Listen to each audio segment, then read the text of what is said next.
The Battles of Suomussalmi, Jalma Siilasvuo. Introduction.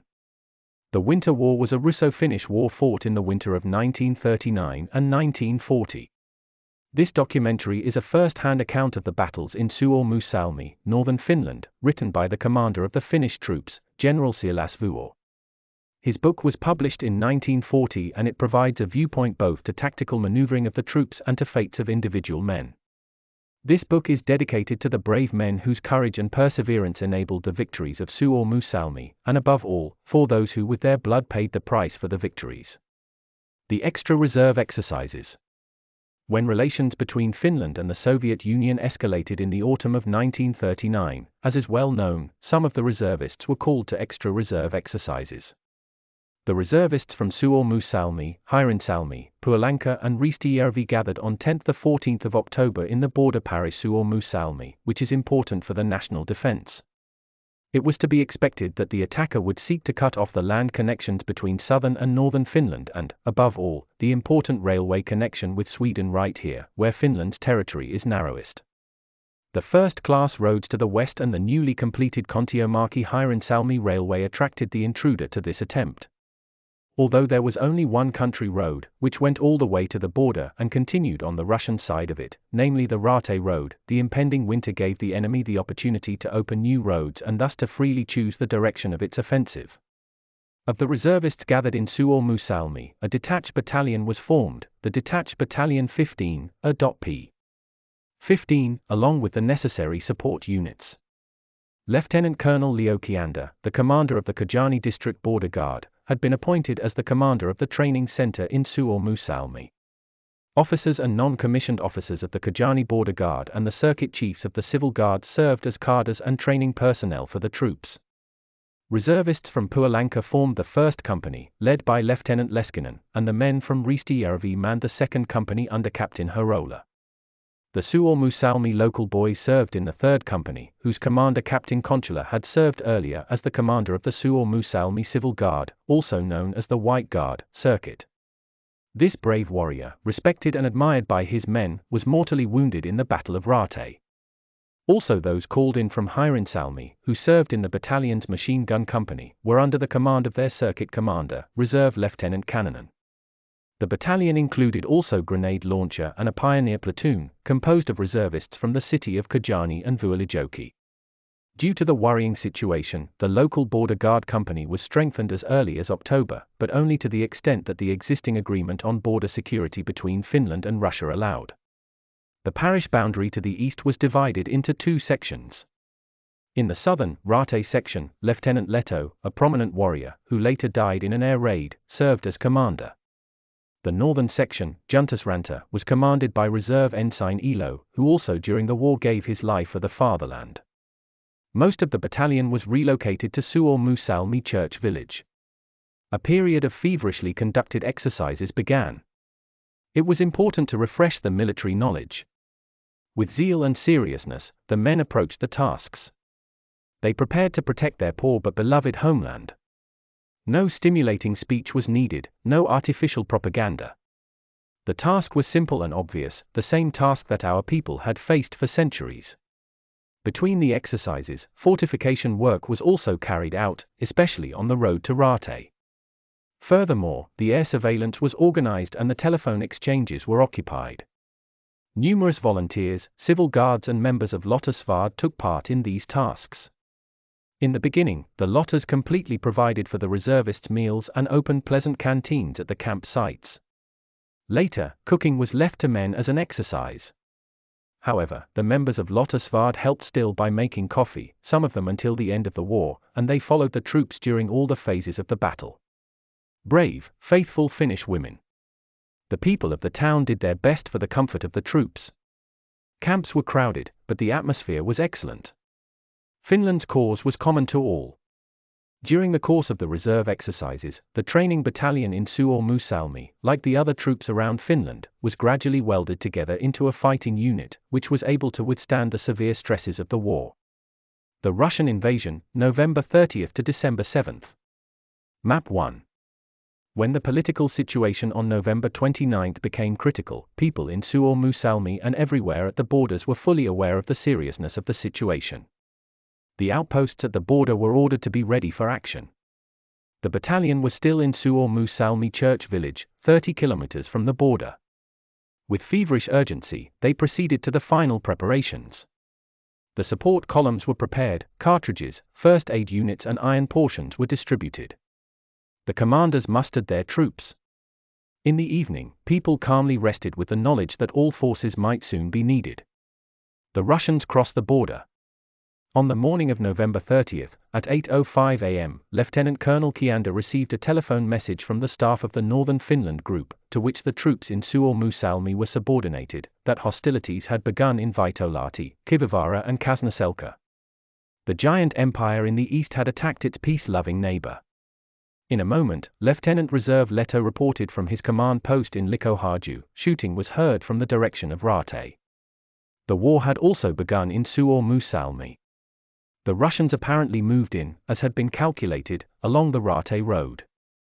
On the Russian side, right near the border with Finland, this road passed numerous major settlement centers, such as the villages of Latvajärvi and Kivivaara, and 50 kilometers from the border lay the large village of Vuokiniemi. There was every indication that the enemy had concentrated its invading troops on these settlements. Another road, which led to the immediate vicinity of the border, was the road to Kuivajärvi village, about 25 kilometers south of the Raate Road. Near the end point of this road were on the Russian side the villages of Vuokinsalmi and Sarkijärvi. In the northern part of Suomussalmi there were no roads to the vicinity of the border, nor were there any villages on the border on the Russian side, apart from the settlement of Lonka, which comprised of 7 farms. 40 miles from the border lay the large village of Vuoninen, which, however, as far as was known, had poor road connections. The direction of Raate was secured by 2 platoons. One of them, under the command of Sergeant Major Raisinen, stood about 1.5 kilometers from the border south of Raatejärvi Lake, and the other, under the command of Sergeant Ojan, in Likoharju, about 10 kilometers from the border. The initial battles. A spear tip of Russian forces crossed the national border along a broad front with the main force advancing in the direction of the country road, another part north of Raatejärvi. The platoon Raisinen withdrew to the west in battle against the superior forces. The platoon in Likoharju immediately rushed to the rescue and took up position at Mailipiro Creek, 5 kilometers from the border, where the 2 platoons united at noon. After 10 a.m., the surprising message came from Juntusranta that the enemy had crossed the border in this direction as well. So far, however, only a small patrol of 10 men had been observed. When Lieutenant Colonel Kiander received the first reports that hostilities had begun, he immediately alerted the troops. Most of the battalion was sent on skis towards Raate. The 2nd Company under Captain Harola, reinforced with a machine gun platoon, set off at 9 a.m. It was followed by 1st Company under Lieutenant Leskinen and a grenade launcher unit. On the orders of the Northern Finland Group, Captain Konchala's company and a half platoon of the machine gun company remained in the church village as the group's reserve for the time being. All our troops were equipped with skis. The Russian forces that moved into Suomussalmi moved throughout on foot. Only at a later stage could one occasionally see individual Russian skiers, even entire units on skis. Alongside these military measures, the evacuation of the villages at the border began under the leadership of the police authorities. The difficulties were, of course, very great in this vast, sparsely populated parish. The border population did not have time to take any property with them. Cattle remained largely in the barns. All chores had to be abandoned. Only the necessary clothing was put on. The most important thing was to flee from the enemy, like our ancestors had done so many times. The eternal curses of the border. The government, trusting Finland's own will for peace, had not started the evacuation of the border region in advance. In these difficult circumstances, many residents did not have the time to leave their homes before the enemy arrived. Some of the elderly, women and children fell into enemy hands. Reserve Lieutenant Leto, who led the border guard platoons in combat in the Raate section, successfully repulsed the enemy's first attack on the positions at Creek Mailipiro. When a large enemy unit through a pincer movement threatened his flank from the south, he withdrew a bit after 15 o'clock p.m. In the afternoon, Captain Harola's reinforced company arrived on the Purisjoki line, about 10 kilometers from the border, and took up defensive position on the riverbank. At dusk, the reserve Lieutenant Leto's unit, which had been fighting against the superior forces all day, withdrew through Harola's line and gathered behind it at Likohaju farm. The bridge over the Purisjoki River was destroyed. Captain Harola was determined to repel all enemy attempts to advance towards the church village. Preparing for all eventualities, a road and bridge engineering company, which was under the command of Reserve Engineer Lieutenant Luostainen, was ordered in the evening to build up defenses along the lake isthmuses east of Tainela. During the course of the day, minor enemy units from several different directions advanced towards Juntusranta and forced Reserve Ensign Elo's unit, which only comprised about 50 men, to withdraw and to take a stand behind the watercourse west of Juntusranta. The enemy force was estimated to be 1 company. The rest of Detached Battalion 15, ordered to Raate, arrived overnight at the defense post at Purisjoki. All machine guns went into firing positions and the grenade launcher unit prepared to support the defense. During the first day, the enemy in this section had advanced about 6 km and reached Hilpavavara. In the northern section he had pushed about 8 km forward to Juntusranta village.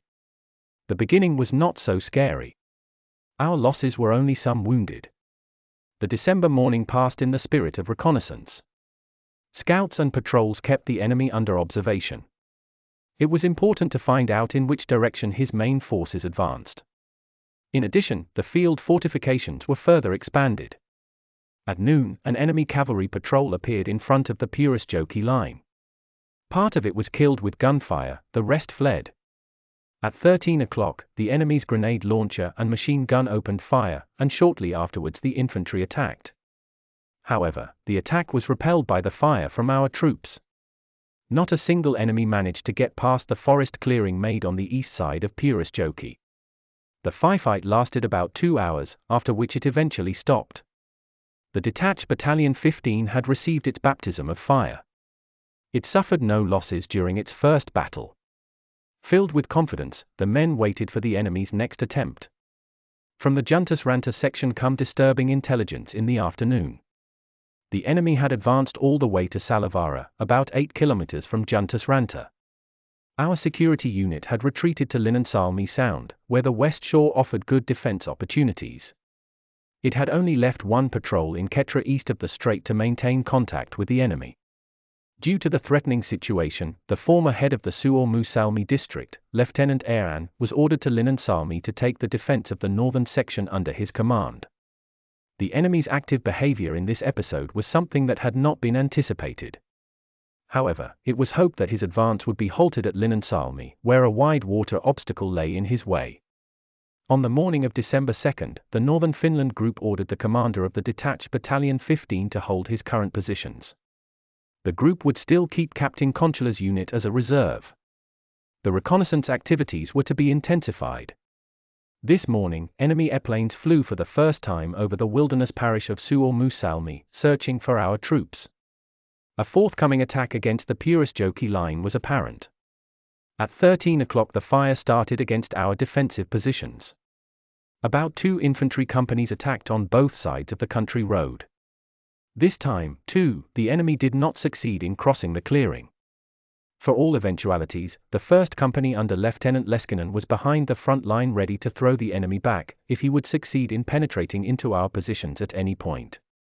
One circumstance that could not be overlooked was that the enemy could relatively easily bypass the Purisjoki line from the north.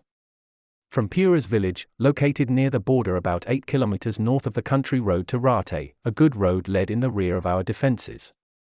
Numerous enemy patrols had already been observed in the village. In order to avert this danger, Lieutenant Leto's border guard platoons were directed to Puras. When Captain Conchala's company, which was held as a reserve in the church village, was later detached from its original battalion, these border guard platoons formed the new 3rd Company of the Detached Battalion 15. It was also possible to bypass the defenses from the south. The situation could be very dangerous if the enemy would advance towards the Kumo road through the Kuivajarvi village. However, the patrol sent out earlier in this direction reported that the village was free of enemies. In the Juntusranta section, the enemy continued to advance towards Linnansalmi. In Ketra, about 3 kilometers from Linnansalmi, a unit of about 1 company attacked our guard patrol and forced it to retreat west all the way to the shore of Lake Kiantajärvi. On Sunday, December 3, the Russians opened an intense fire at 4 o'clock in the morning against the defensive positions at Piirasjoki. In addition to grenade launchers, a fairly strong artillery unit participated in the shelling. The fire lasted intensely until 7 a.m. However, the expected attack did not materialize. Later at the day, a fierce battle flared up on the left flank. The outposts on this section were surprised to observe an enemy unit of a company in their rear. It had apparently bypassed our open line under the cover of darkness. A violent battle unfolded in the defensive position. There was a melee with bayonets and grenades.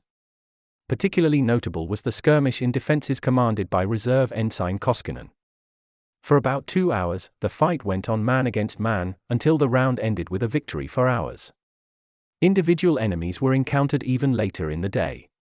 Some had headed further north.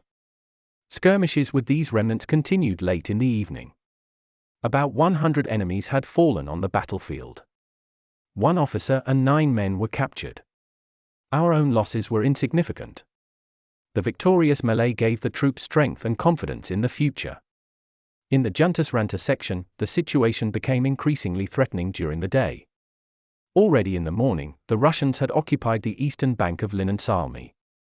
Defying death, they went on a frontal attack over a strait about 300 meters wide. The defenders fire, however, threw the attacking masses back with heavy losses. The troops give way to the superior forces. In the afternoon, Russians sent a strong cavalry unit to circumvent our positions over a cape located 2 kilometers further south. The ice cover on Lake Kiantajärvi was already thick and strong. The unit managed to cross the strait and got behind the defenders' backs.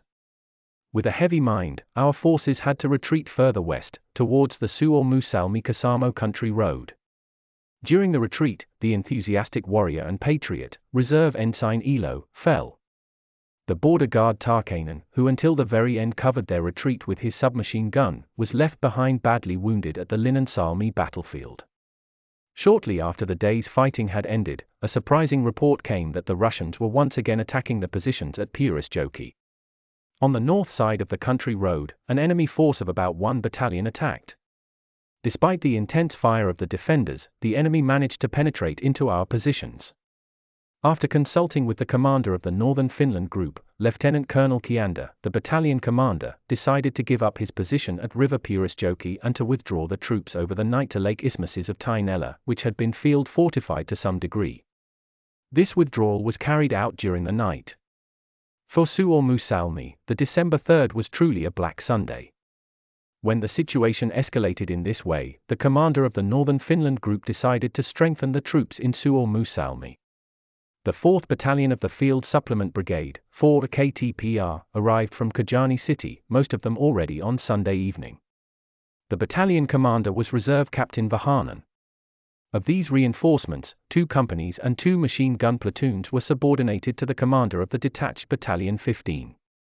1 company and a machine gun platoon were assigned to Captain Kontula's unit, which was still in the church village as the Northern Finland Group's reserve.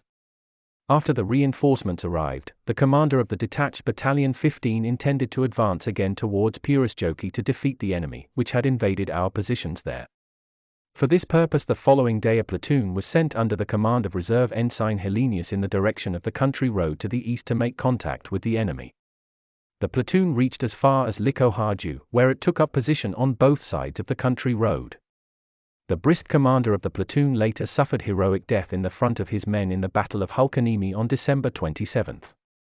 Monday passed in preparation for the impending attack. It was important to get a clear picture of the grouping of the enemy forces. The reconnaissance patrols found that the enemy who had penetrated the positions had advanced about 2 kilometers, but had then withdrawn. In accordance with the order he had received, the commander of the detached Battalion 15 in the evening gave orders for the advance. The strengthened battalion was to advance on the morning of December 5 to Piirasjoki and drive out the enemy. In the northern section, the enemy continued its advance on Monday. In the morning Lieutenant Aaron withdrew with his men back to the terrain east of Palavera Farm and was now only about 1 kilometer from the country road to Kuusamo. At the initiative of the Northern Finland Group, a platoon under the command of Reserve Ensign Vuoristo had been sent to Erän's assistance. On the morning of December 4, this platoon was in Kapila, located along the country road to Kasamo, about 5 kilometers south of Hill Palavera. The reconnaissance had reported that the enemy had at least one infantry battalion, a small cavalry unit and a grenade launcher unit. The enemy's violent pressure continued.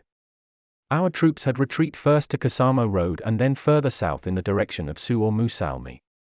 In Kapila, our security units set up for defense once again. In this serious situation, the commander of the Northern Finland Group decided that a company located in Kasamo, Company Karainen, from Lake Piispajarvi would advance in a southerly direction to attack the rear of the enemy forces, which had advanced from Juntusranta. The attack was to be launched on the morning of December 5. Early in the morning of December 5, the strengthened detached Battalion 15 prepared for advance. Reports received from the security units from both flanks indicated that no hostile activity had been observed in these directions. Soon, when the troops had set off, a fierce cannon thunder began from the east. The enemy had attacked our security units. When the first men from the battalion reached Mantila farm, it was shelled with artillery. Despite the fire, Captain Harola led the vanguard, the 2nd Company, towards Likohaju, where the enemy was harassing Reserve Lieutenant Helenius' platoon. The company spread out and engaged in battle. The main forces of the battalion, 3 companies and 6 machine guns, grouped for attack on the north side of the country road near Haminvaara farm.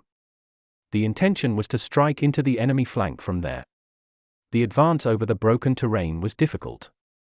The troops had to cross a deep gorge that blocked their way. It was already getting dark when everything was ready. Apparently the enemy was aware about the movements of the battalion's main forces. Grenade launchers started firing at the staging area even before the forces set off. The troops could only advance a few hundred meters from their starting positions when a powerful rifle fire was opened from the right. The front line rushed into defensive positions. A firefight ensued, and the advance was halted. The command of the troops in Suomussalmi was taken over at this stage by Major K. Kari, who had already become acquainted with the situation in the Raate section. In the northern section, the enemy stormed in the dawn towards Lieutenant Erän's positions in the terrain at Kapila. The enemy was simply too strong. Some engaged the positions along the front line, while others hit the right flank of the defenders. The retreat continued in the direction of Kutula, where the troops took up new defensive positions around noon. The Company Karainen's attack from the north did not have any impact on the situation.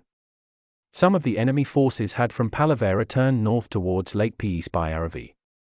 These enemy forces repulsed all attempts to strike the rear of the enemy advancing towards Suomussalmi. The tactics used by the enemy during this advance were as follows. At the front, about 10 cavalrymen rode seemingly carefree. Their task was to entice our troops to expose their positions and machine gun locations. When the enemy had come to terms with the location of the weapons, the grenade launchers took them under fire. Then came the infantry, also quite calm, so that the defender would once again bear his weapons. Only after a renewed artillery preparation did the infantry attack in dense formations. The result of the enemy's rapid advance in the north was that our troops disengaged from the attack in the direction of Raate. As ordered by the Northern Finland Group, troops withdrew to their starting positions at the lake isthmuses. The reserves under the command of Captain Conchula had been reinforced with a detached company from Kajani under Reserve Ensign Simola. These forces were transferred partly by car north to aid Lieutenant Erän. The situation had now been clarified. Contrary to our expectations, the enemy had not focused their operations to Raate. From the multiple alternatives available, the enemy had chosen a main attack direction, which was the least expected. The task of the enemy forces in the Raate section was just to tie up our troops, and they had no particular hurry to advance. They would just wait until the northern group, which was advancing extraordinarily fast, had reached Suomussalmi church village. Then our weak defensive forces would be crushed on the road between the church village and Raate by the 2 hostile attack groups. On December 6, the enemy advanced very slowly along the Raate Road. Captain Harola's company was in positions to delay the enemy on the east side of the Lake Isthmuses, with the furthest position in Mantila. The Lake Isthmuses were occupied by Lieutenant Leskinen's and Lieutenant Leto's companies. After engaging the enemy from 3 different delay positions, Captain Harola withdrew in the evening behind the lake isthmuses. One reinforced platoon led by Reserve Ensign Pentikainen was left in an outpost east of the isthmuses. In the northern section, the enemy continued its advance towards Kuttula. At Katosarkat, a hill south of the farms in Kuttula, a field guard outpost was manned by 1 rifle and 1 machine gun platoon under the command of the reserve ensigns S. and E. Vesterinen, of whom the former met a heroic death shortly afterwards during the battles in the church village. The actual defensive position, where Captain Conchula was in command, was about 2 kilometers further back and was occupied by a rifle company and 3 machine guns. Early in the morning, at about 6 a.m., the enemy came into contact with the field guard. It was only after 2 hours of fighting that the outpost forces gave way, constantly fighting with the enemy in the terrain between the defensive positions. At about 10 a.m., the enemy approached the defensive positions. The artillery began the attack preparations. In the morning, Captain Conchula had sent out 2 reconnaissance platoons on the enemy flanks. The platoon led by the border guard Sergeant Kartimo encountered an enemy unit of about a company east of the country road. During the battle that unfolded, Kartimo had to pull his platoon aside. He sent his company a report on the incident, but the messenger Corporal Pusula fell on his way and the report did not arrive. As a result, the enemy was able to circumvent our positions at Kuttula and advance to the rear. The company leader at the site, Reserve Lieutenant Heikkinen, did not hesitate in opening fire on the enemy unit, which was about 50 meters away. The resourceful and brave Reserve Ensign Karjalainen, who later fell in the Battle of Hulkaniemi, fought out of encirclement with his platoon and headed south in the direction of the country road. The others withdrew to the west and also reached friendly territory without further incidents. The troops regrouped in the evening in new delaying positions, located about 3 kilometers from the previous ones, at the level of Kotajärvi Lake. December 6, the Finnish Independence Day, was the exact opposite of a holiday. A difficult decision had to be made. The church village had to be left to the enemy and the scattered troops regrouped for defense south of the watercourse Niskanselkä-Horkipera. Otherwise, the forces faced a certain destruction and the road to the west would be completely open to the soon-to-be united enemy forces. Major Kari submitted his decision to the group commander, who gave his approval. In the evening, the troops received instructions to retreat over the strait. During the night of December 7, Captain Harola remained in his positions at the lake isthmuses. At 9 o'clock in the morning, the Russians attacked the outpost. A dense vanguard of about 50 men approached the defensive fighting positions. Only when they were 100 meters away did the defenders open fire with all the weapons. Almost the entire enemy unit was destroyed. When the enemy started a pincer movement from the south, the outpost force withdrew to the main defensive positions as ordered. At 14 o'clock the enemy approached the Lake Isthmus. The vanguard, which included about 25 men, was let to move undisturbed all the way to the mine bridge between the lakes. When the bridge exploded, about 10 enemies flew into the air with it. The rest were destroyed by fire. Patrols had also been left on the side of the road, opening a surprising fire at the flank of the advancing enemy column. In the northern direction, the enemy stormed with great force against the Kotajärvi defenses in the morning. The defenders retreated about 1 kilometer. The company Leskinen, detached from the Raate section, was now sent to help Captain Conchula and set up a defense in the areas of the Kailanmäki crossroads, about 9 kilometers north of the church village of Suomussalmi. Its task was to prevent the enemy from entering the church village before 7 p.m. at all costs. Soon the rear position at Lake Kotajärvi had to be abandoned, as the enemy threatened our flanks.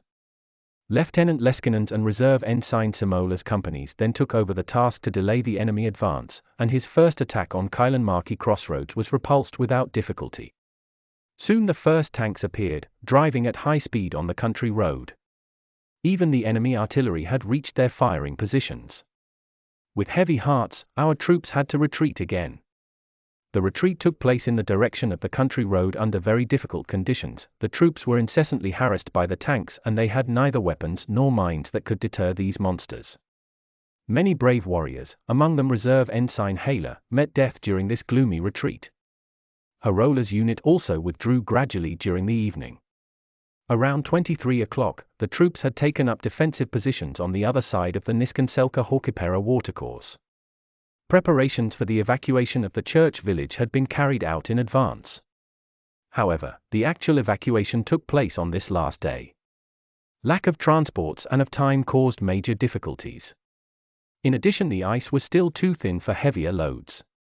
A lot of valuable property had to be left in the lurch. In the evening, the entire stately church village was set on fire. The Russians would not get the supply and accommodation center they desperately needed for their future operations. In the light of the flames of the burning church village, our troops dug intensely defensive fighting positions for themselves. Everyone was confident that the turning point in the fighting had been reached. It was known that the commander-in-chief had sent reinforcements, which would soon arrive. It was a matter of persevering until then. The setbacks would once again be turned into victory for the Finnish weapons. Reinforcements are directed to Suomussalmi, December 7 to 12. The 9th Division, which was under my command, was at the outbreak of the war at its forming site in Oulu in the military district of North Ostrobothnia as the commander-in-chief's reserves. However, one infantry regiment, the 26th, JR-26, had already been deployed to the Karelian Isthmus in October. Equipping the troops was still quite unfinished. The clothing was flawed. There were only about 40% of the tents needed. There were not enough skis. Artillery equipment was completely missing. According to the instructions given to the division, its deployment could only come into question after about a month. Prior to this, it was not considered possible that the deficiencies could be remedied. However, the development of the situation on the eastern border, mainly in Kuhmo, Suomussalmi and Salla, called for rapid countermeasures to combat the immediate threat to northern Finland. The Siilasvuo Brigade is set up. Already on December 4, the Vuokko Brigade, formed by my division and whose body was Infantry Regiment 25, JR-25, was transferred to the Kuhmo front and subordinated to the Northern Finland Group. 3 days later, on December 7 at 1 a.m., my Chief of Staff, Major Intu Ahonen, received a coded telephone order from the headquarters, stating that a 2nd Brigade had to be formed, the Infantry Regiment 27, JR-27, in Kymi as the backbone. This regiment, which later fought so gloriously throughout the war, was composed of reservists from Lapland region. I would personally serve as the brigade commander. Loading on the trains would start the same day. The destination was of course not announced. It could either be Salla or Suomussalmi. Preparations for the departure were made with vigor. Time was extremely short. The worst shortcomings still had to be addressed in one way or another. After the 2 brigades were deployed, a considerable part of my division would still remain at the forming site. I therefore had to leave a functioning staff and a deputy in Oulu to continue the organizing work for the remaining troops.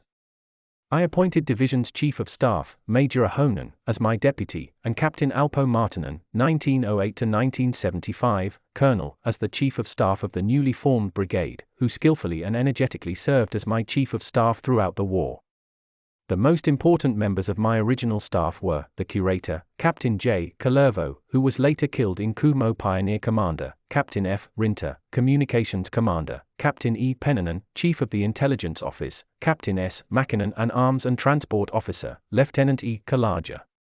Also a pair of young reserve officers followed me. The choice was not easy, because everyone's thoughts were already on the front. The departure to the front. The loading of combat forces and my staff were to take place on December 7 and start at 15 o'clock. Some of the support formations had to be left for the next day. However, due to a shortage of train carriages, the loading times could not be strictly adhered to, resulting in a delay of 4 hours in train departures. The mood of the troops at the time of departure was serious but full of confidence. They would face heavy fates, but as Finns we went to defend the Finnish fatherland. Already during the day I had been ordered to report in person to my future superior in Kajani, Major General Tuompo, who was the commander of the Northern Finland Group. Along with my Chief of Staff, I left with a motor train and we arrived at 21 o'clock. In the group headquarters, I received a brief account of the critical situation in Suomussalmi and oral instructions for my activities. This included a laconic task: the enemy who had advanced to Suomussalmi had to be defeated. The orders were confirmed in writing the next day. We immediately continued to Hiirinsalmi station. Here, I had instructed by telephone the local commander of civil guard and the town sheriff to provide information on the local conditions that were completely unknown to my staff. We arrived in Hiirinsalmi around 1 a.m. in the darkness of the night of December 8. The railway to Taivalkoski was under construction, but it had been railed all the way to Hiirinsalmi and had been temporarily opened to traffic a couple of days earlier.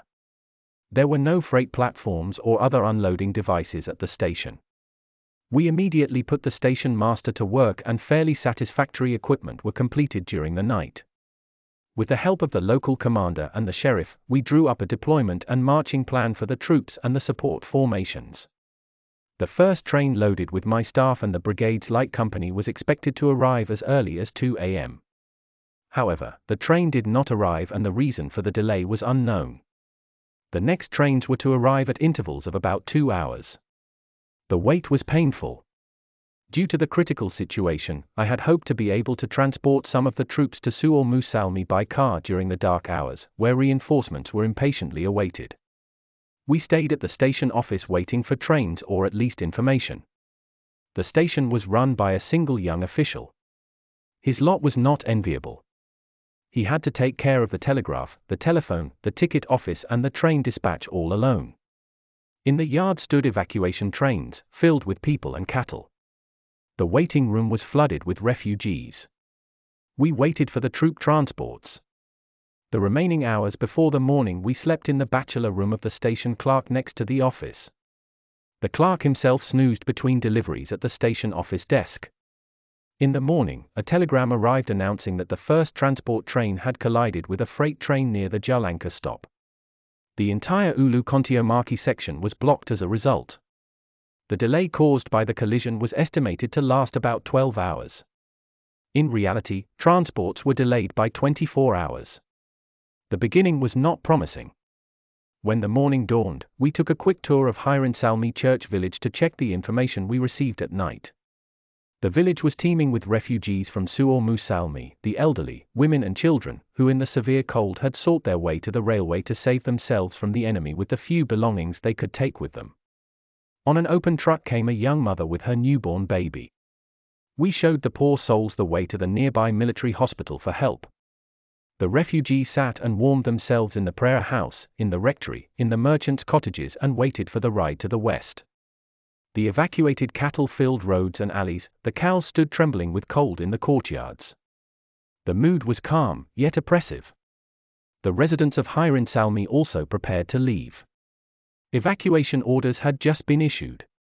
The merchants distributed their goods free of charge. The most valuable property was transported to the railway station. No one dared hope that Hiirinsalmi would escape hostile invasion. While still waiting for the transports, I drove during the day to the command post of the commander of the Suomussalmi front, Major Kari. His command post was located in a small, miserable croft about 5 kilometers from Haukipera ferry towards Hiirinsalmi. I met a crowd of black, bearded men. They had not been allowed to sleep for many days and the uneven, heavy struggle had left its mark on them, but who were still determined to fight the enemy's attempts across the strait until the very end. The layout of the war scene.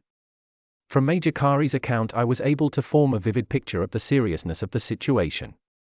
The troops were almost exhausted, some of them also demoralized after the heavy and hasty retreat. Most of Suomussalmi parish was occupied by the enemy. Innocent people, the elderly, women and children had fallen into the hands of the persecutor. The stately church village was in ashes.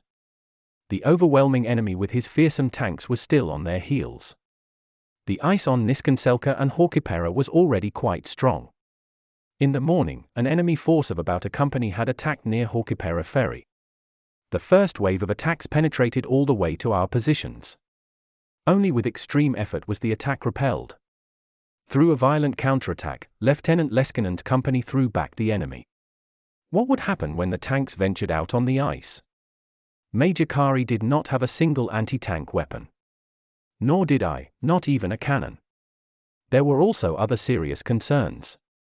The area about 40 kilometers wide from Suomussalmi church to Kasamo was completely unprotected, after the troops withdrew to the south of Suomussalmi church village.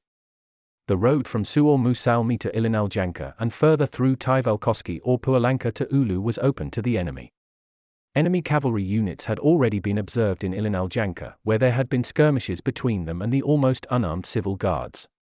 The Kumo sector was also almost completely unguarded. This gaping, almost 90-kilometer wide gap in the defense gave the enemy numerous opportunities to advance.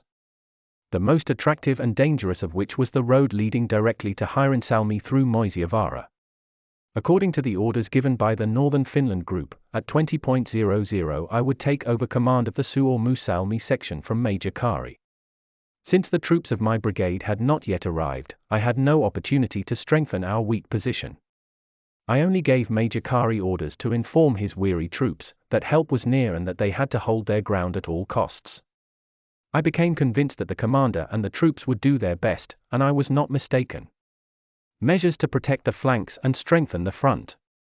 The impatiently awaited first shipment finally arrived shortly after midnight on December 9 to Hiirensalmi. Some vehicles and other supplies had been destroyed in the collision. Fortunately, the men and the horses had gotten away with mere fright. I placed my headquarters to the district forester's residence close to Hiirensalmi church village. We lodged there throughout the battles in Suomussalmi. The enemy pilots repeatedly honored us with bombings. Once, on Christmas Day, 2 bombs came through the wall into the room. The damage was repaired. We stayed faithfully in the same place.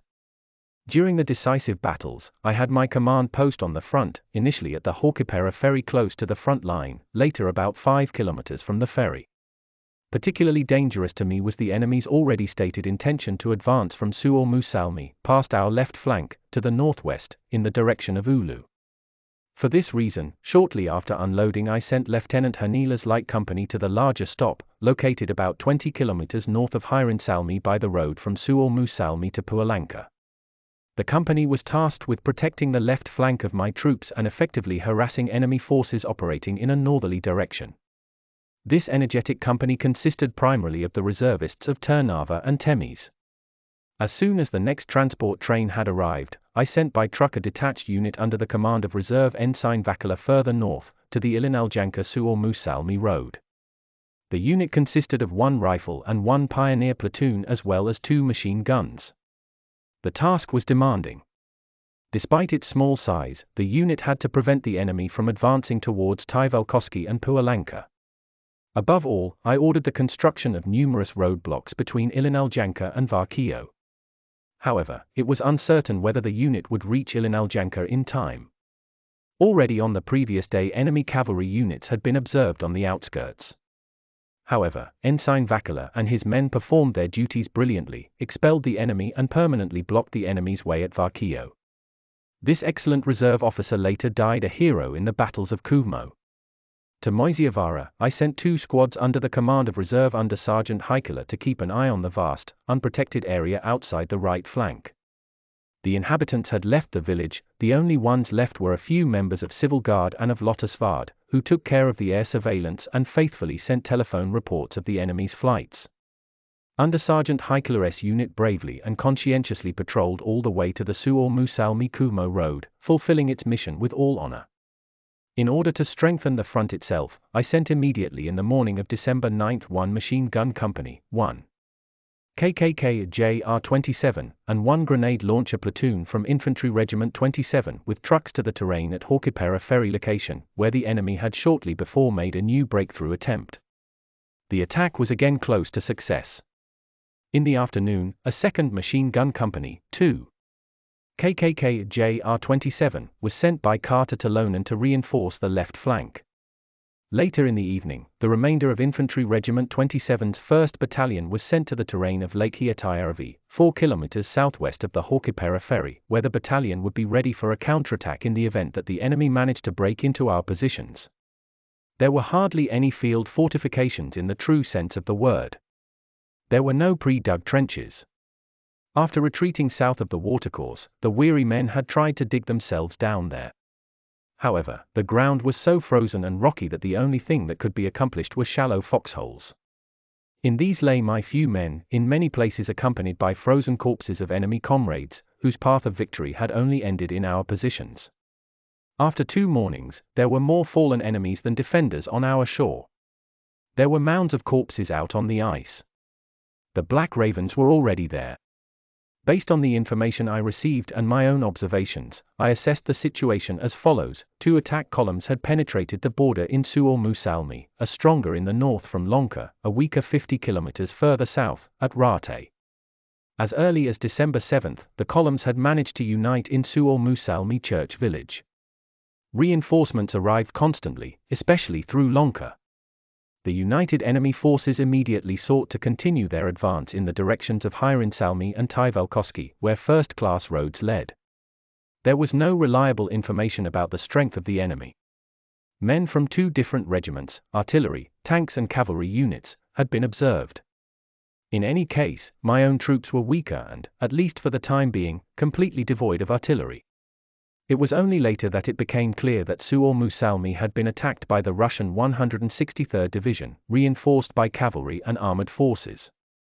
Across Juntusranta, the infantry regiment's 662nd IR moved in, some of which, however, turned in the direction of Kasamo and 81st IR. The column included about a battalion of cavalry and tanks. Over Raate came 759th IR and a reconnaissance unit. The offensive on the church village, December 10 to 25. Map 2.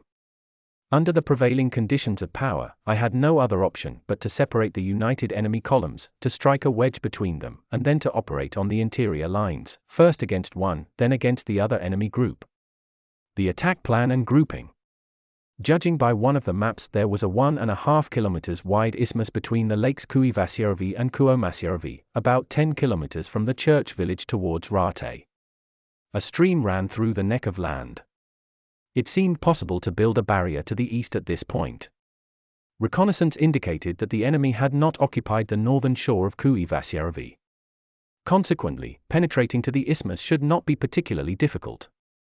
I decided to base the defense line of Haukipera-Niskanselkä mainly on machine guns, which would remain in position on the southern shore, and carry out an attack on the Kuivasjärvi-Kuomasjärvi isthmus with all available forces. After reaching Raate Road, some of the forces would to be used to block the lake isthmus to the east, and the main part would be directed to the west to strike the enemy's forces in the church village in the flank.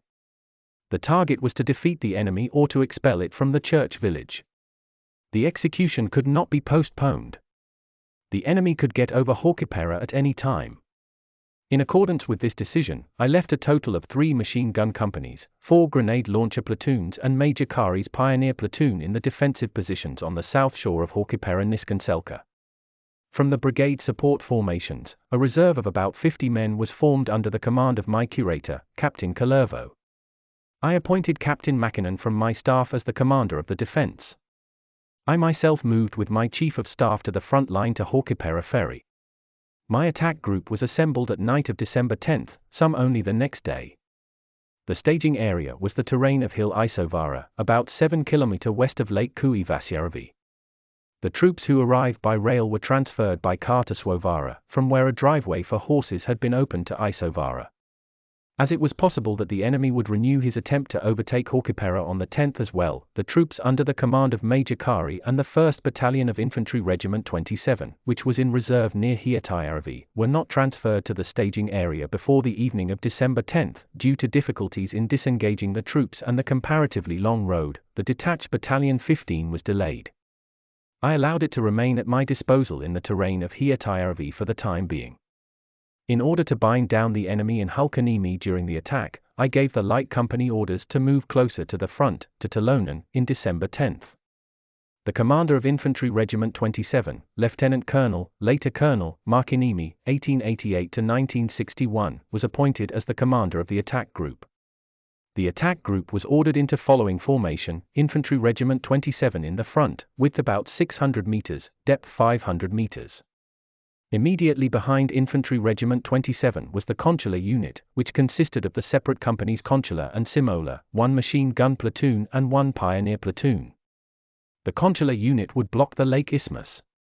They would be followed by Lieutenant Colonel Mäkiniemi's reserves, the 4th Battalion of the Field Supplement Brigade, 4 KTPR, commanded by Major Manismaki. Outside the formation on the right flank, I placed my 2 reconnaissance units, TO1 and TO2, who had just arrived at the front. In the calm of the night of December 10, the troops would advance from the staging area to attack positions on the west side of Lake Kuivasjärvi. According to the final attack order I gave in the morning of the 10th, Lieutenant Colonel Markiniemi was to advance in the direction of the western bank of Lake Kuivasjärvi to the road and continue on both sides of it towards the church village, with the center of gravity located on the north side of the country road. The consular unit would immediately follow Markiniemi's main force, block the lake isthmus and carry out heavy reconnaissance in the direction of Raate, up to Lake Kokkojärvi. The reconnaissance units had the task of securing the right flank of the main force during the advance. In order to tie down the enemy further west in the church village and Hulkaniemi, a machine gun unit equipped with armored sledges would be pushed onto the ice of Niskanselkä Gulf on the night of December 11, so that it could block the traffic between Cape Hulkaniemi and the church village. The armored sledges, which had been improvised in Hiirensalmi, were quite modest. For the similar purpose, at the same time as the main force was going to attack, the light company would advance from Talonen via Cape Vuonaniemi to the northern part of Cape Hulkaniemi, where it would cut off the road. The time of the attack was December 11 at 8 o'clock in the morning. Due to the limited time available, the preparations for the attack were inadequate. The grouping terrain turned out to be difficult. The only map available, a parish map in the scale 1:100000, gave no idea of the terrain and was in several respects grossly misleading. A more careful reconnaissance would therefore have been desirable. Lieutenant Colonel Markiniemi made a proposal to postpone the attack until the next day.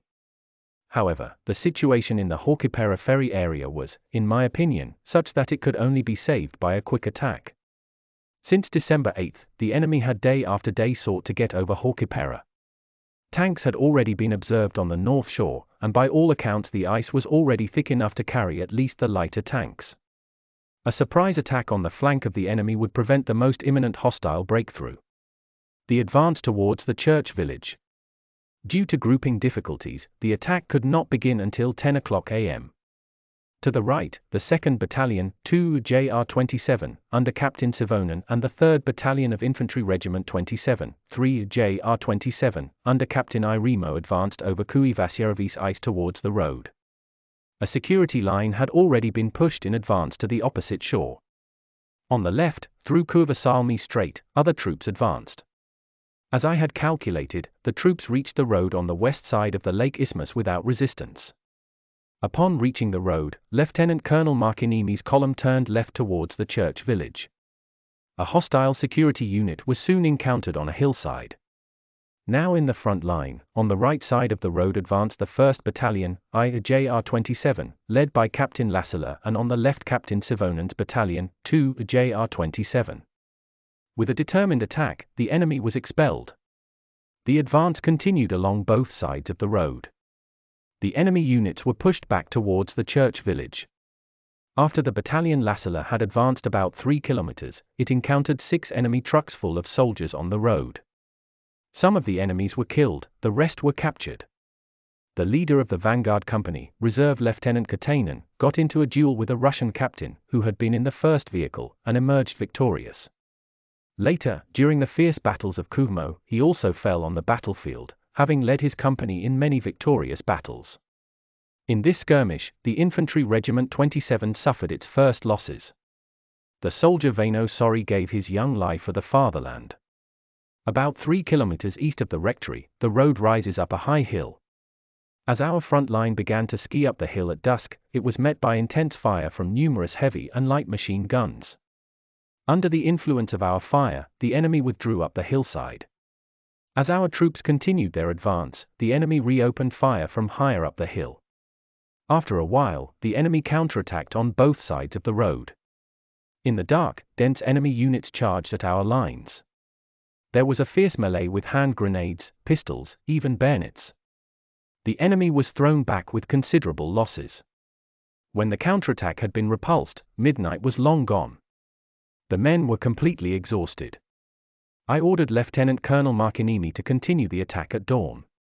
The Infantry Regiment 27 had emerged with honor from its first day of combat. The initial success inspired men. They had shown under the harsh winter conditions what the men of the north were capable of. The night was difficult. The clothes and footwear had gotten wet during the day. There was a severe frost in the night. The enemy was so close that no campfires could be made, and the men suffered badly from the cold. They were hungry too, for the support convoys had not been able to keep up. The consular unit had been able to arrange its defense on the Kuivassiarvi neck quite undisturbed and began vigorously to build roadblocks.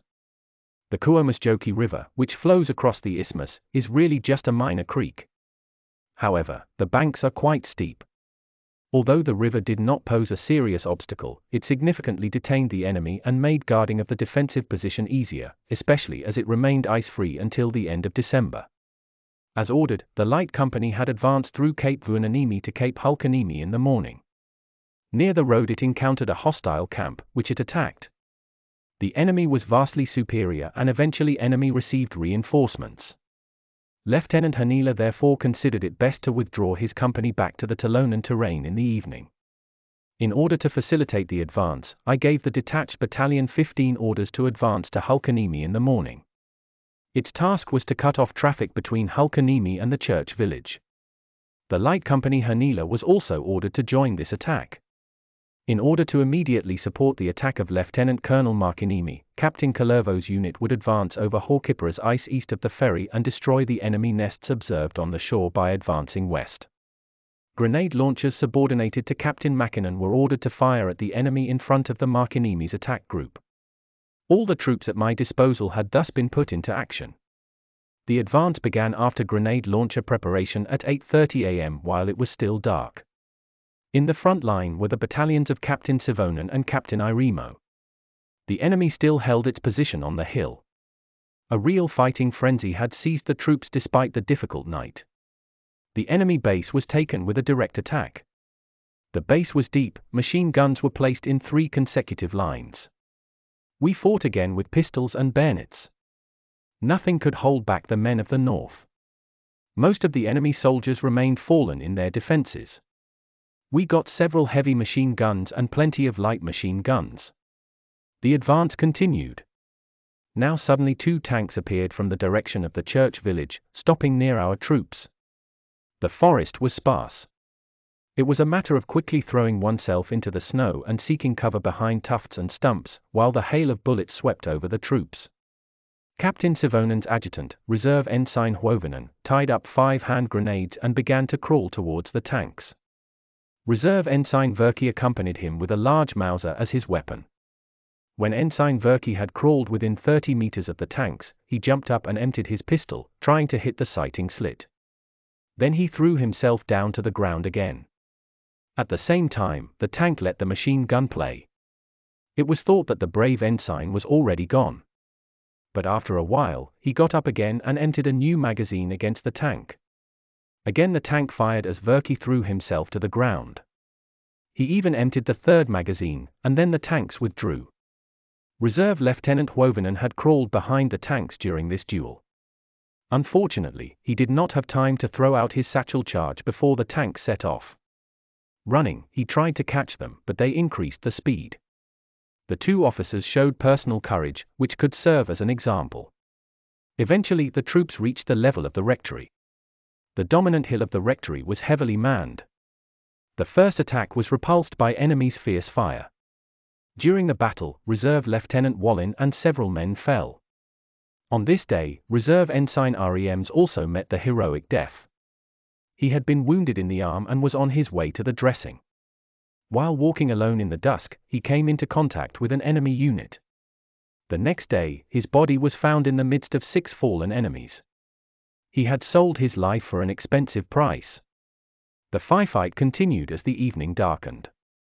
Gradually the fire of the enemy ceased, and as our troops carefully advanced, it turned out that the hill was abandoned. Troops set up security in the direction of the church village. Campfires were lighted in the forest, where the troops were allowed to warm up, as the temperature was dropping again. The supply convoy had also arrived, and the hungry men were finally given warm food. Captain Kalervo and his small troops had fearlessly tried to cross Haukipara during the day, but the attack was stopped by a severe machine gun fire. The detached Battalion 15 under Captain Harola and Lieutenant Hanila's light company reached their goals after great efforts. The war booty of the day consisted of dozens of heavy and light machine guns. During the day, the enemy's air activities were quite intense, bombing for example Suomussalmi station, where a military train was being unloaded. Lieutenant Colonel Markiniemi's attack group was also subjected to furious airstrikes. During the advance, some enemy nests had escaped the destruction. Nor had effective roadblocks been created yet. The tanks still made raids all the way to the vicinity of the rectory. Just opposite my command post on the northeast shore of Haukipera, a few machine gun nests blocked traffic over Haukipera. I only had a small military police unit headed by Police Officer Aino Kaipainen. I showed him the enemy. The task did not belong to the military police, but the head of the unit did not hesitate. Under cover of twilight, his unit silently advanced across the ice, destroying the hostile neighbors in a blink of an eye. The Markiniemi unit was then able to use the Suomussalmi country road as its service road. On the evening of December 12, I ordered the Markiniemi unit to continue the conquest of the church village the next day. The enemy had been spotted nesting in the ruins of the burnt-down houses, behind the stone bases and in the basements. Apparently, reinforcements had also been brought in from Hulkaniemi. As a reinforcement, I gave Lieutenant Colonel Markiniemi a grenade launcher company, from JR-27, which had been stationed south of the watercourse. The company was immediately moved north of the watercourse to support the offense against the enemy nests. The detached Battalion 15 and the Light Company, which after dark had returned to the south side of the watercourse, on the evening of December 13 received orders to advance again with the previous goals. The detached Battalion 15 reached the road to Kasamo about half-kilometer north of the southern shore of Hulkaniemi. The battalion dug in the terrain, seriously disturbing an enemy whose troops could no longer use the road. Only the tanks still moved sovereignly on the road, but they did not manage to drive away our troops dug into the woods. The Light Company patrolled further north all the way to Kailanmaki and Kutula. It was not until December 18 that these enduring and brave troops returned to Vuonaniemi. Lieutenant Colonel Markiniemi's advance began on December 13 at around 9 a.m. On the right side of the road, the Battalion Irimo attacked in the front line, on the left the Battalion Sivonen. Some of Captain Lassala's companies were with the Battalion Irimo. After the attack had started, 3 tanks arrived from the church village, firing troops with their cannons and machine guns. The forest was once again our only protection. Soon an intense artillery fire also began from the church village.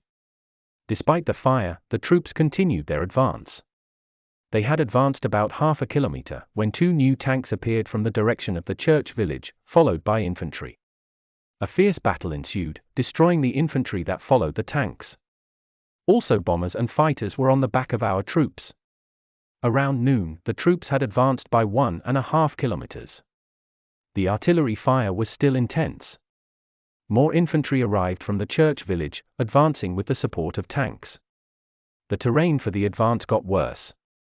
The forest was sparse, and a vast open field shot deep into the forest on both sides of the road. The enemy took defensive positions at the edge of the forest.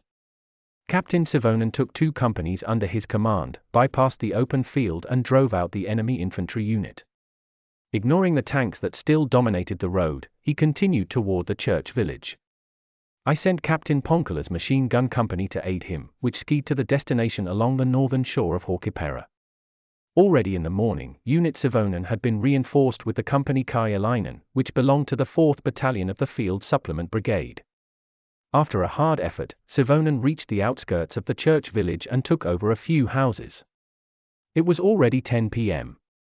The advance continued, but the enemy aimed an extremely intense machine gun fire at the attackers. Soon the enemy's direct fire cannons also joined the battle. The attack had to be stopped gradually, especially when there was no connection to the Battalion Irimo, which was to advance on the right. A safeguard was placed and roadblocks were erected in order to prevent the tanks from moving.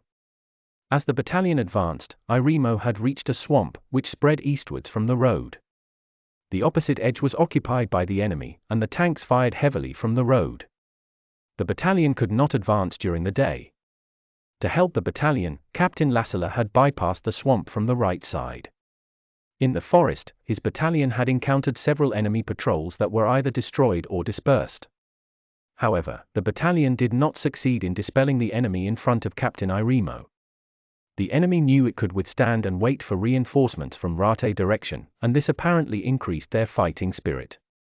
Our reconnaissance plane observed during the day that numerous enemy columns were approaching from the east.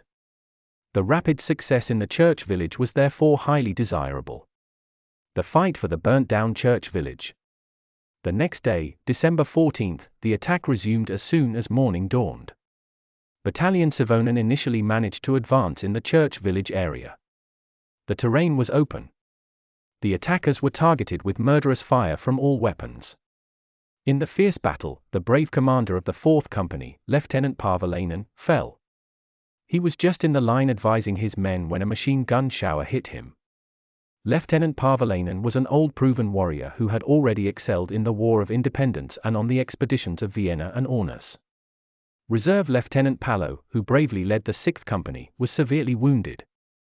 By order of Lieutenant Colonel Markinimi, Savonen suspended his attack until the battalion Irimo had reached its side.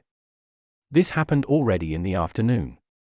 Captain Lassila had been ordered to advance towards the church village directly from the east, on the right side of the Irimo battalion.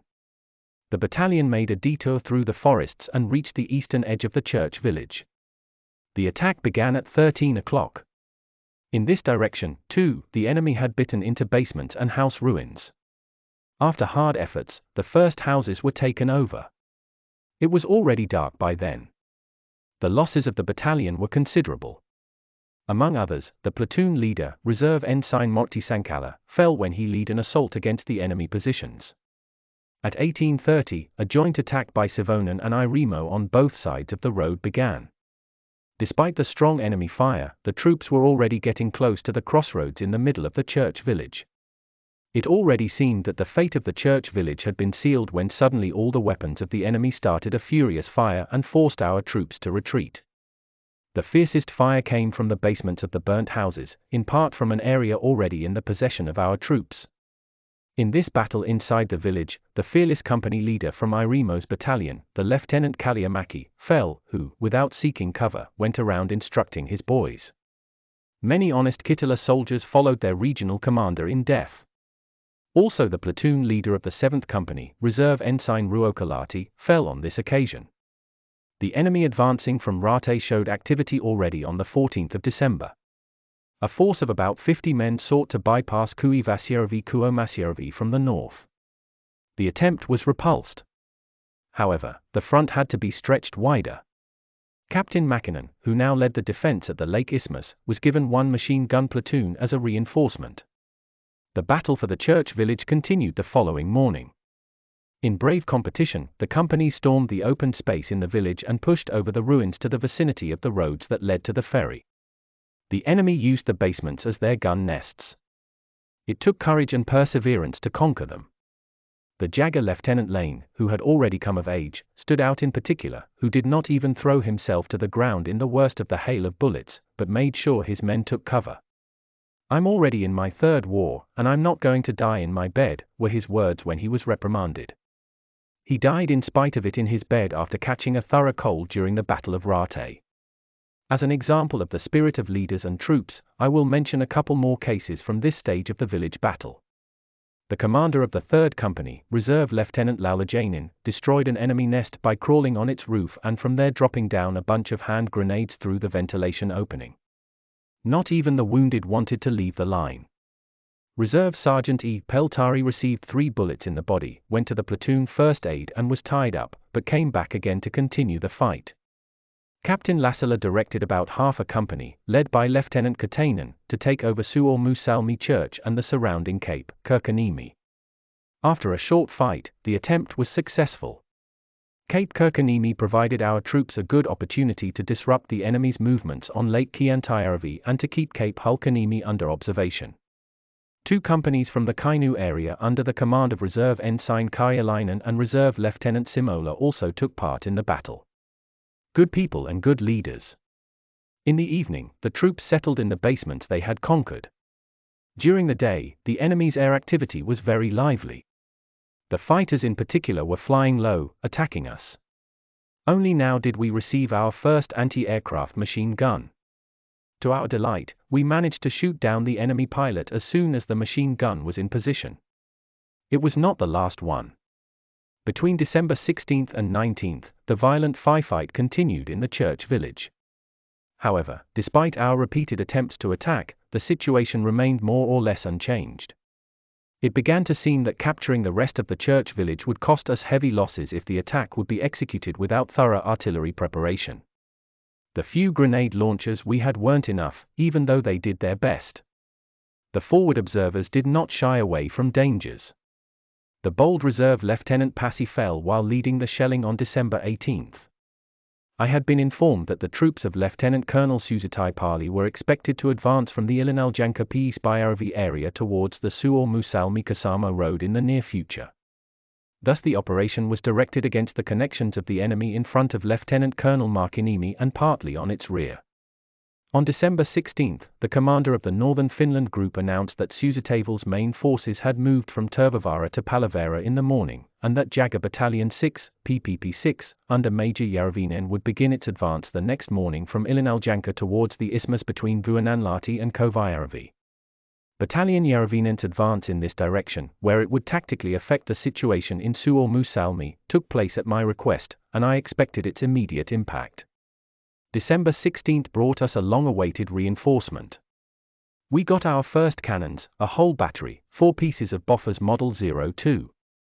One of the cannons was assigned to Lieutenant Colonel Markiniemi to directly prevent any breakthrough attempts by the enemy tanks, and Captain Mäkinen received one for the same purpose. The remaining half battery was assigned to firing position in the Talonen terrain, from where it could fire an enemy in both the church village and Hulkaniemi. These few cannons brought us a considerable relief. Shortly after reaching firing position, Captain Mäkinen's cannon managed to destroy 3 tanks that had advanced to the banks of the Kuomasjoki River waiting for the right moment to cross the river. Behind them, 7 more tanks were observed, which urgently sought protection behind the nearest road bend. Since the advance of Lieutenant Colonel Suomussalmi would cut off the enemy's current connections to Lonka, it was feared that the connections would be transferred to the ice of Lake Kiantajärvi, which was now relatively strong. This is why I ordered on December 18th a unit of about 100 men under Lieutenant Volonen to Ala-Rontala, 20 kilometers north of the church village of Suomussalmi, to prevent any movement of the enemy on the ice of Lake Kiantajärvi. Lieutenant Volonen had to extend his activities all the way to the Juntusranta and Linnansalmi areas. The unit performed its difficult task with honor, disrupted enemy movements, captured spies, and provided valuable information on the deployment of enemy forces. Furthermore, 2 machine guns were placed in position at Cape Kanakaniemi, about 10 kilometers north of the church village. On the evening of December 17th, Lieutenant Colonel Markiniemi also sent a company across Lake Kiantajärvi to Sopala village, where the enemy was believed to have artillery, but which was not found. My aim was to disturb and bind down the enemy with guerrilla action on a broad front until the expected reinforcements brought the conditions for a decisive battle. To this end, the detached Battalion 15 and the light company operated at night against the enemy camps east of Vuonanlahti and Oriviselka. Captain Mäkinen's patrols harassed enemy columns on Raate Road. The reconnaissance unit 2 operated from Vuokiniemi, laid mines and destroyed bridges between the border and Lake Kokkojärvi. On such an expedition, Lieutenant Aaron was mortally wounded when his strike group of about a company attacked enemy nests on the southern shore of Hulkaniemi. An opportunity for a bit of rest had to be given for the majority of the troops, who without relief and night sleep had fought in severe cold ever since the hostilities began. Most of the troops were still without tents, and in the area north of the Niskanselkä-Haukipera watercourse there were hardly any dwellings to speak of. Thus, only a part of the men could reach the warm tent at a time.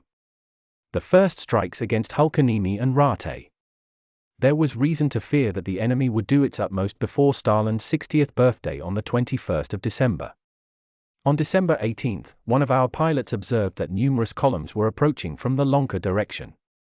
Some of these enemy forces were already very close to Hulkaniemi.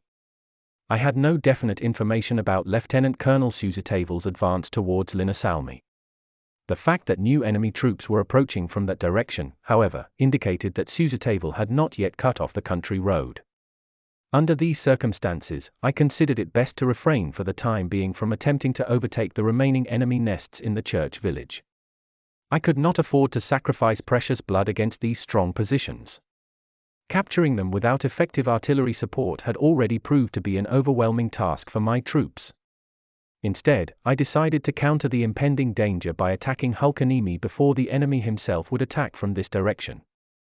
On the evening of December 18, I ordered Lieutenant Colonel Markiniemi to detach a company, which was to attack Hulkaniemi from the east over Lake Kiantajärvi.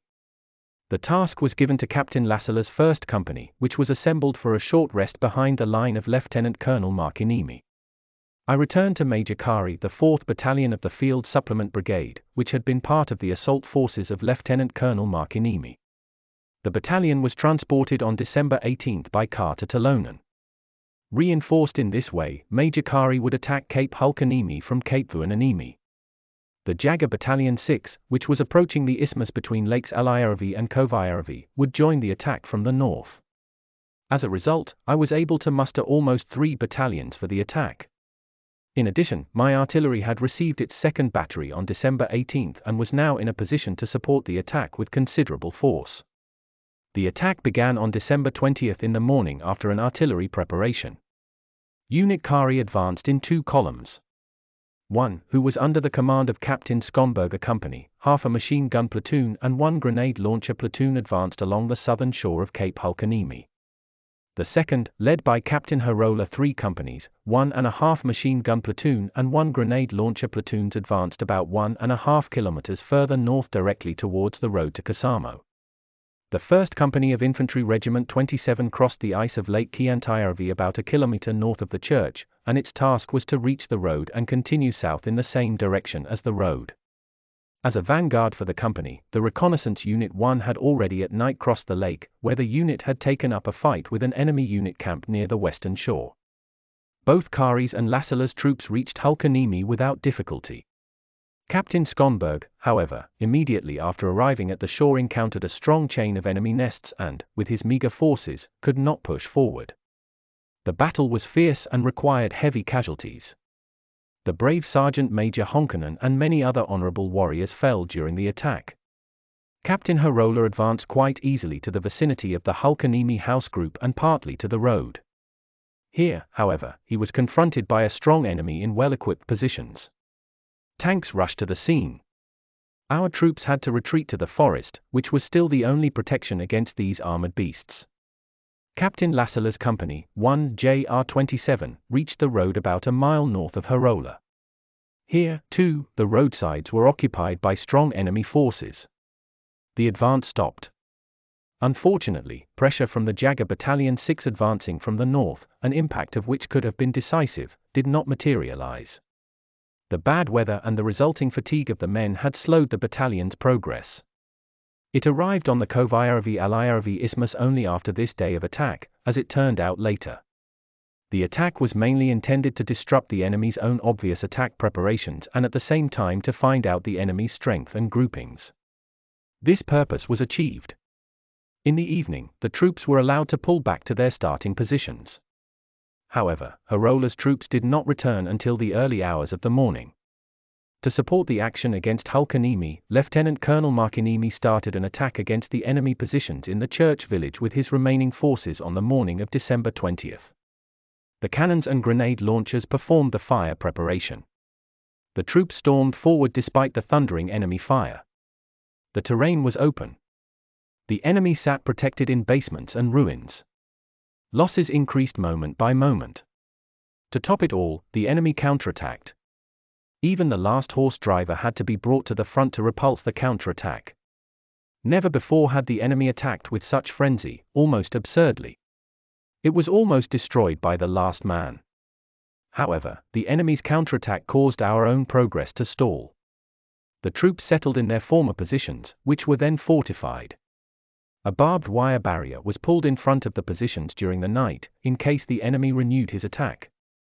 The day had been heavy. Captain Sivonen's skilled and courageous adjutant, Reserve Lieutenant Huovinen, as well as the platoon leaders Reserve Lieutenant Lohijoki and Reserve Ensign Ekman were killed. Many brave non-commissioned officers and men lay on the snow blanket with them after a fight for everything that is sacred and valuable for Finnish men. The enemy also fought valiantly. A letter was found in the map bag of a fallen Russian captain, stating that he had been accused of cowardice during the fight for the Rectory Hill. He assured in the letter that he had done his best, but failed to move his tired men. He had now taken the opportunity to save his honor. He was not a coward, but a decent officer. I had been informed that significant reinforcements were on their way, the first of which were to arrive as early as the December 22nd. It was not until these arrived that the time was ripe for a decisive battle. Until then, it was important to keep the two enemy columns so hot that they themselves did not seize the initiative. The following day, December 21st, Captain Mackinnon carried out a reconnaissance in force to the area of Kokkojärvi for this purpose, where, however, no major enemy forces were encountered. He also had the task of destroying the Kokkojärvi road bridge. However, it was protected by an enemy tank, which stood on the bridge itself.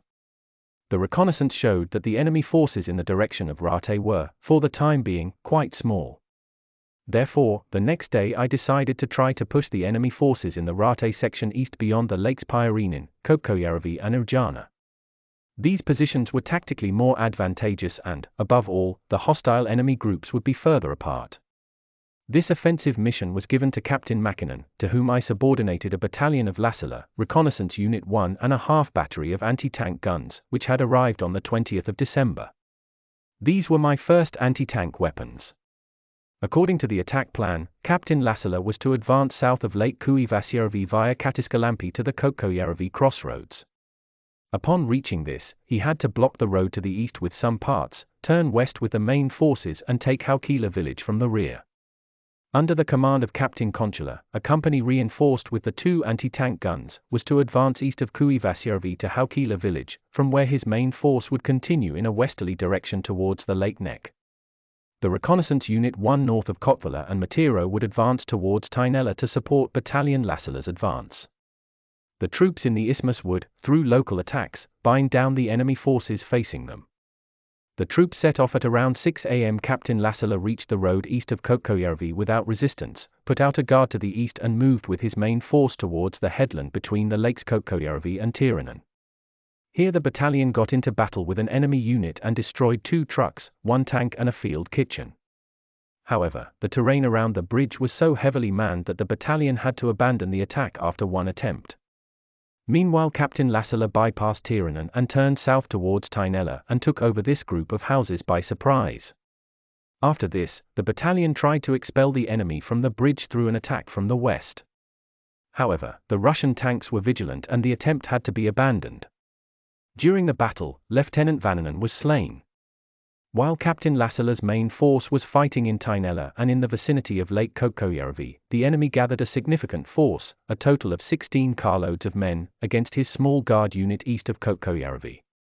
The able platoon leader, Reserve Ensign Karkas, had mined the country road and held his ground firmly, until the battalion was ordered to return to its starting position at midnight. Captain Konchila also easily reached the opening around Haukila village, surprising the anti-tank artillery on the road, which comprised about 20 cannons. About 100 horses pulling the cannons were killed. An extraordinary confusion arose in the enemy camp. However, Captain Konchila's small force was soon harassed from 3 different directions and his unit had to retreat. The attack indicated that the enemy had received significant reinforcements since the previous day. In fact, it was the main part of the 44th Russian Division, which was now advancing on the Raate Road. This first actual blow to the flank of the Raate Division crucially disrupted the enemy's plans and aroused such a dread in the Ukrainian men for my troops that this division would never recover from it. On the northern front section, parts of Jager Battalion 6 were already in action and with small units attacked the enemy both night and day. At night of December 23, Lieutenant Letosio's unit on the west shore of Lake Alajärvi destroyed an enemy outpost of about 2 platoons. The brigade grows into a division. As previously pointed out, parts of the original 9th Division were sent to various fronts during the first days of the war. Only some of the troops and staff were with me in Suomussalmi. On December 22, I received an order to reconstitute the 9th Division. 2 new regiments, Infantry Regiments 64 and 65, JR 64, JR 65, plus the necessary special forces were placed at my disposal. However, Infantry Regiment 65 was bound elsewhere for the time being. Infantry Regiment 64 was composed partly of new recruits to the Finnish White Guard and the North Ostrobothnia Regiment, Pojan Rikmenti, and partly of reservists from the Tampere, Seinäjoki and Kokkola regions. The regiment had been set up in extreme haste, and the equipment was very deficient. The armament was motley. Even old burden rifles had been issued to the men. There were no tents at all. The head of the regiment was Lieutenant Colonel, later Colonel, for journeys, 1894 to 1980, Major General. He had received the command of the regiment 2 hours before it moved out to the front. Some of the battalion commanders arrived at Suomussalmi only when the regiment was already there. The main part of the regiment arrived on Christmas Eve, some only on Christmas Day. Despite the lack of equipment, it made a brisk impression. On Christmas Day, the light department also arrived under the command of Cavalry Captain Pavelar. The equipment in this unit was also extremely deficient. Furthermore, as a welcome additional reinforcement, a pioneer unit arrived under the command of Lieutenant Suomussalmi and some support formations. On the second day of Christmas, I received a number of officers as reinforcements for my small staff. These included Lieutenant Colonel Suranda, who served as the division physician, Veterinary Captain Anderson, who became the division's veterinarian, Captain, later Major, Sirio, 1892 to 1959, Lieutenant Colonel, who held the heavy position of logistics and support services, and Captain Quistio, who served both in my staff and at the front, often in the hottest spots. The pastors of the division Antilla and Kumpulainen deserve special mention, both of whom committed their souls into their responsible and heavy task. The enemy Christmas attack. The reinforcements really came at the last minute. On December 23, the enemy opened an extremely violent artillery fire against the church village defenses, and the firing continued uninterrupted all night and the following morning. At noon on Christmas Eve, the Russian forces launched a general attack on both sides of the road. Our ranks had been thinned by the severe shelling. In places, our troops retreated. The situation already looked threatening. All telephone connections were lost. At the last moment, Captain Sivonen managed to gather one company for a counterattack. The defensive positions were largely taken back. In this counterattack, the fearless Lieutenant Varmavorai fell. Troops who had already been fighting for 2 weeks in severe cold without proper rest, often hungry, endured this attack as well. But would they last long? The next day, on Christmas Day itself, the enemy tried again, but less violently. Also from Cape Hulkaniemi, supported by artillery and air forces, the enemy crossed the ice to attack Cape Vuonaniemi. The enemy managed to reach the island of Nietasari, from where, however, it was soon thrown back. The Raate section also raised concerns. During Christmas night, the enemy sought to cross the Kuomasjoki River near Lake Kuomasjärvi. On Christmas Day, the attempt was repeated on the ice of Lake Kuomasjärvi. Captain Mäkinen repulsed the attempt with a counterattack. A peace feast was celebrated under these signs, lying on the snow drifts in the winter cold, each man with his eyes strained. Maybe they thought of the peaceful Christmas at home, of the wife and children they fought for. We just had to endure. Due to the serious situation of my troops, the commander of the Northern Finland group suggested that I consider whether the troops should be withdrawn to the south side of the Niskanselkä-Haukiperä watercourse. I was reluctant to do that. Retreating would have deprived me of every chance to win the ultimate victory. It was important to keep the enemy column separate. The southern shore of Niskanselkä and Haukiperä was completely unfortified. The defenses would not be able to withstand the pressure of the united enemy forces, and if the retreat began, it would helplessly continue further west. However, the situation was so serious that on Christmas Eve that I had to give the group commanders orders in case a retreat would prove inevitable. I reserved decision-making power to myself. Just to be on the safe side, all unnecessary vehicles were moved south of the watercourse. The offensive on Hulkaniemi, December 26 to 30. Map 3. On Christmas Eve, when the situation seemed direst, I received an attack order from the Northern Finland group, based on an oral presentation that I had made a couple of days earlier. According to the order, on the second day of Christmas I was to attack and defeat the enemy forces on Hulkaniemi. At the same time Lieutenant Colonel Suomussalmi would attack from the north, who was advancing with his troops in the northern part of Suomussalmi towards Linnansalmi, about 30 kilometers from my troops. The advance of Suomussalmi would thus cut off the current service road of the enemy in Hulkaniemi, which ran through Linnansalmi to Juntusranta and further to Lonka. However, as a significant part of the reinforcements arriving in Suomussalmi was not expected until Christmas Day, the start of the attack was postponed to December 27. Given that the distance from Suomussalmi to the staging area was 50 kilometers, there was far too little time left for preparations. Unfortunately, the situation did not allow for a postponement. The layout of the war scene and the attack plan. I assessed the situation as follows. Having been on the defense since December 11, when my troops began their attack on the church village, the enemy had gone on the offensive on Christmas Eve. Its sense of superior power was obvious. Especially in the church village and at Hulkaniemi, there were plenty of troops, artillery and tanks. During the fighting, which raged with violence even on Christmas Day, strong air forces supported the enemy operations. In the direction of Raate, the enemy forces had also increased considerably. For the actual execution of the attack, the following plan crystallized. Judging from previous experience, the prospects for an attack on Hulkaniemi were most favorable if it was launched from Vuonaniemi. The distance that the troops had to cross over the lake was quite short, and the staging area was favorable. The detached Battalion 15 and the 4th Battalion of the Field Supplement Brigade had already been deployed repeatedly in this direction and were familiar with the terrain. There was no time for new reconnaissance. These considerations led to the decision to gather as much forces as possible for the main attack at Cape Vuonaniemi. At my disposal were mainly the battalions under Major Kari, A.P.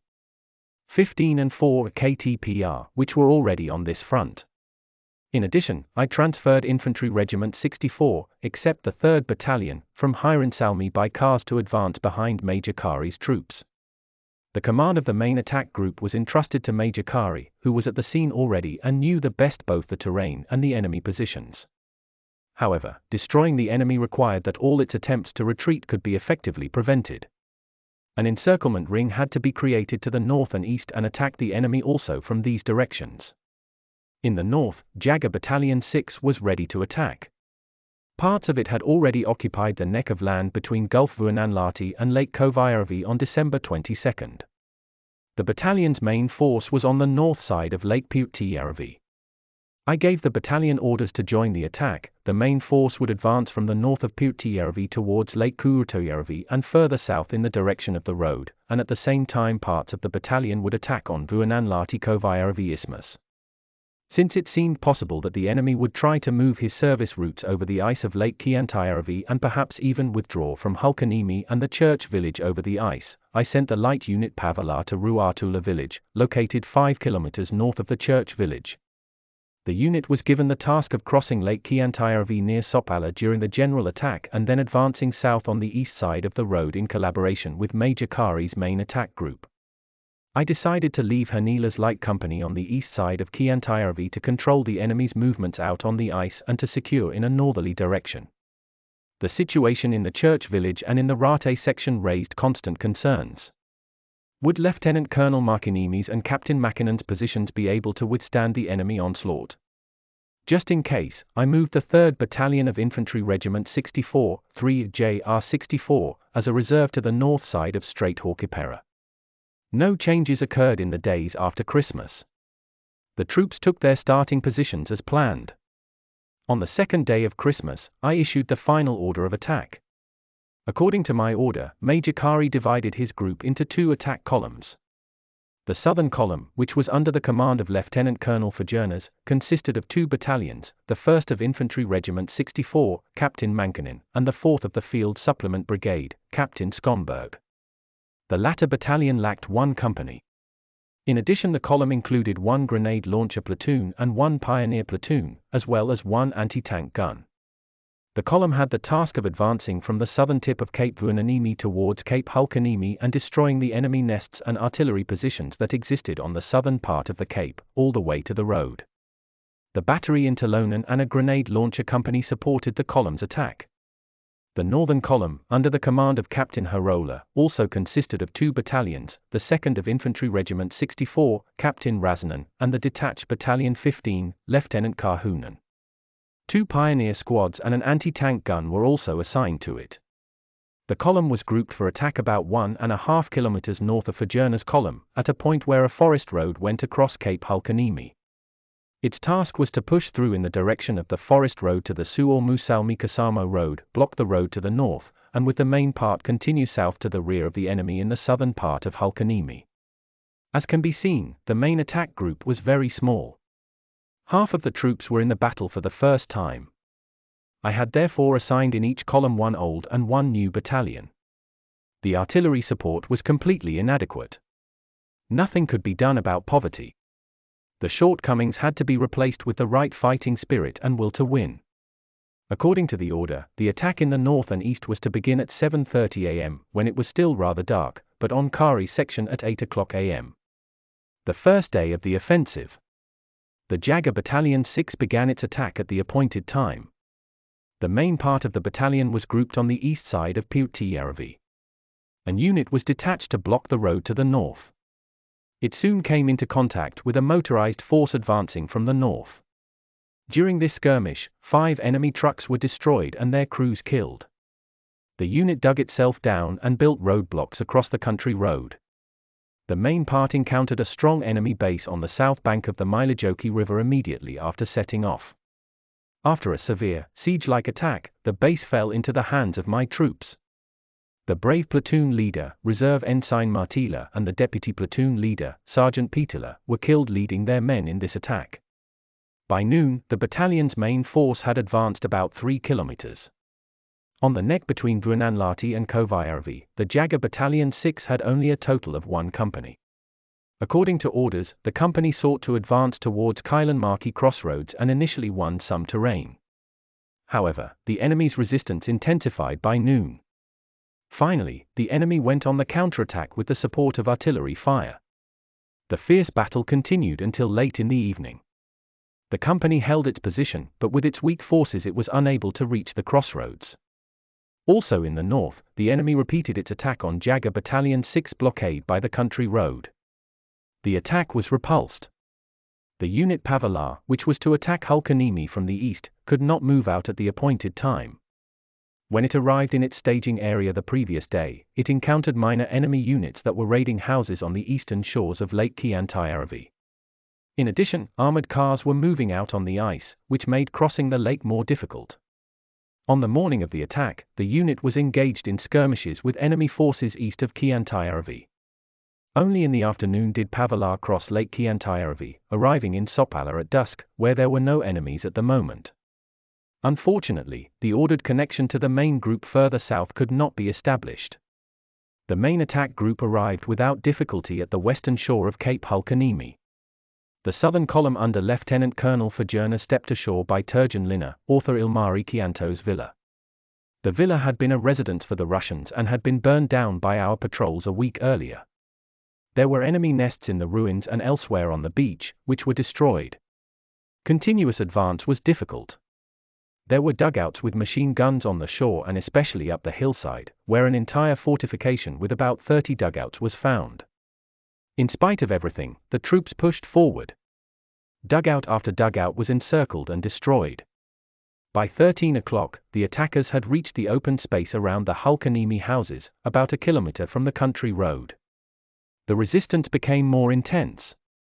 Hated dugouts were everywhere. The column attacked 3 times, the last time in the evening darkness. The men were so tired that no further attempts could be made that day. The field kitchens were transported closer to the front line. The snow blanket served as a bed for the night. Captain Herola's column encountered enemies only as they approached the road. They were strongly fortified, as the Russians often were. Tanks appeared on the scene, blasting fire on the faces of our boys.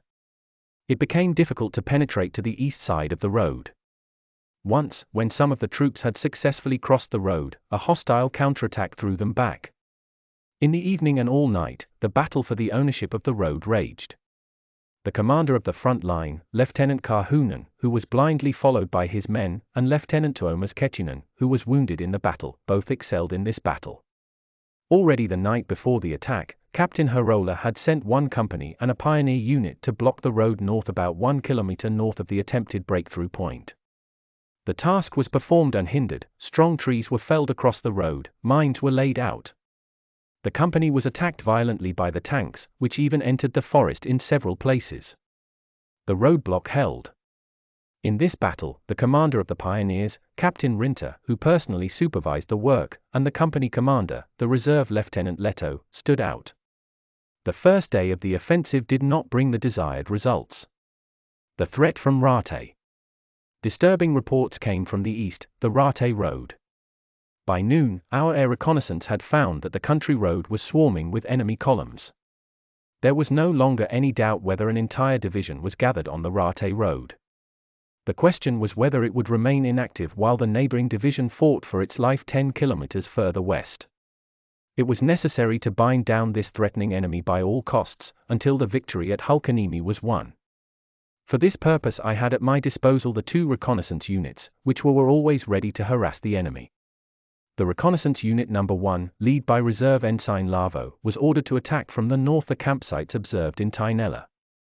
The reconnaissance unit number 2 was routed from the south side towards the Raate Road. The fearless leader of this unit, Reserve Ensign Kontanen, was one of the many who fell on the field of honor in the ensuing battles. The reconnaissance units consisted of about 50 men each. They were composed of bold, first-class skiers, and they had never returned from their expeditions with unresolved matters. They were a horror to the enemy, who, for fear of them, soon dared not light any camp fires. On the evening of the first day of the offensive, a newly formed guerrilla battalion, SP-1, arrived to the front under the command of Captain, later Major, Hakkinen, 1904–1944. I decided to use this reinforcement, which was very appropriate when it came to harassing the enemy, to bind down the enemy troops in the Raate section. The battalion was sent by car to the front, assisted by local guides, and was ordered to attack the enemy columns on the Raate Road from the south the same night with 2 companies. The result of this expedition was that a number of horse-drawn vehicles and cars were destroyed and, above all, that the entire long enemy column received a restless night. As the morning dawned, the battalion was regrouped on the west side of Lake Kuivasjärvi to face possible attacks by the enemy in this direction, where it had especially sought to advance. The enemy attacked with a battalion the next day on the ice of Lake Kuivasjärvi. However, the guerrilla battalion's well-directed rifle fire caused the enemy to retreat. Soon the Russians began a pincer movement around the lake. This attempt was also repulsed. About 60 fallen enemies remained. During the Battle of Raate, we came across all the 44th Division's written orders from that time. On the evening of December 27, the division commander had issued the following order: the division breaks through the center of the enemy forces, makes a pincer movement on both flanks and destroys enemy forces in the area of Suomussalmi. The attack begins on December 28, 1939 at 10:30 am. The troops to be deployed in this attack were the entire 25th Infantry Regiment, a battalion from the 146th Regiment, 2 tank companies and a reconnaissance unit. For unknown reasons, the offensive did not materialize in this extent. Later in the day, the division commander suspended the entire offense, but ordered that the troops still remained ready for the attack. My most important task, however, was to reach a decision on Hulkaniemi. Now the time was of the essence. The situation in Lieutenant Colonel Markiniemi's section, where the enemy had carried out violent attacks during the Christmas days, now seemed somewhat calmer. I decided to strengthen Major Kari's attack group at the expense of the troops in the church village. The Battle of Hulkaniemi would also determine the fate of the church village. On the evening of December 27, I transferred the battalion Lassila, which at the moment was a reserve for Lieutenant Colonel Markiniemi, to Karimo behind Kari's left flank. It was in this direction that the enemy's resistance had been strongest. The second day of the offensive the resistance is broken. Early in the morning of December 28, a new advance began in Cape Hulkaniemi. Lieutenant Colonel Fajerna's column gradually reached the road and began to take over the enemy nests in the south in the direction of the Hulkaniemi-Suomussalmi ferry. Before noon Captain Harola's column also crossed the country road and continued south with the main force, Captain Razanen, while a smaller unit, Lieutenant Leskinen, was directed north. In the north, Jager Battalion 6 at the same time pushed south about 3 kilometers along the same Suomussalmi-Kasamo road. It met with strong resistance. Later, the enemy, supported by artillery fire, launched a violent attack at this battalion. The attack was repulsed. Already at 9 o'clock the enemy's resistance was broken in front of Colonel Fajerna's. In small groups, the Russians left their positions. Support columns drove down on the ice at the eastern tip of Cape Hulkaniemi. Infantry also sought refuge here, which eventually regrouped into a column and moved north. A retreat of enormous dimensions began along the 35-kilometer-long Lake Kiantajärvi. It moved in a northerly direction, towards Juntusranta. The enemy troops in the church village also gradually joined the retreating column. The men waded on foot through the snow, one line beside another. Many had thrown away their weapons. There were tanks outside the line to protect the men. Fighters and bombers appeared in the sky. A few nests on the beaches and nearby islands remained in their positions until the end of the column had set in motion. Lieutenant Colonel Markiniemi immediately sent a machine gun unit along the eastern shore of Lake Kiantajärvi to harass the fleeing enemy. Hanila's light company was also on his guard. It had patrolled the eastern shore of Lake Kiantajärvi during the Battle of Hulkaniemi and had many adventurous skirmishes with enemy units. It had attacked enemy transport convoys on the ice and extended its expeditions far to the north, representing the Finnish state in this no man's land. When the company observed the enemy column out on the ice, it took up positions on a protruding headland and opened fire with all its machine guns. However, Lake Kiantajärvi is so wide that the firing had little effect, even in the narrowest places. The tanks cruising from shore to shore blocked all approach on the ice, and enemy fighters lurked our men. The light company constantly remained alongside the enemy column as it retreated to the north. Wandering enemy units were also found on the eastern shore of Lake Kiantajärvi, where they were destroyed or captured. Even when the company was returning to the church village on New Year's Day, it encountered groups and individual men left behind in the woods and even out on the ice. During these patrol expeditions, when the company was operating in remote areas, far from its own forces, an excellent spirit and a confidential, close relationship developed between the officers and the crew. Where death threatens every step and help is far away, the true brotherhood arises. This sincere companionship gave an inner strength that helped overcome the difficulties. During the war, an honest, warm sense of brothers in arms developed in all my forces. It still connects the men who once struggled side by side when peace came. It is difficult to say how many of the Russian 163rd Division managed to escape. A very large part of it had been destroyed in the fighting. Many found their fate later. The enemy had given up Hulkaniemi and the church village, but still had significant forces in the area of Hilkailanmäki and Lake Killanlampi. They were surrounded from the west and north by Jaga Battalion 6, from the south by part of Herola's forces. This hostile battle group was apparently also prepared to withdraw. At 13 o'clock, the men from Jaga Battalion 6 noticed that support columns and troops were gathering on the road at Hilkailanmäki. The retreat preparations were protected by combat forces that were in position. For the time being, however, it was calm. I now ordered Major Kari to use Battalion Lassila, which stood on Captain Herola's left flank, closest to Kailanmäki.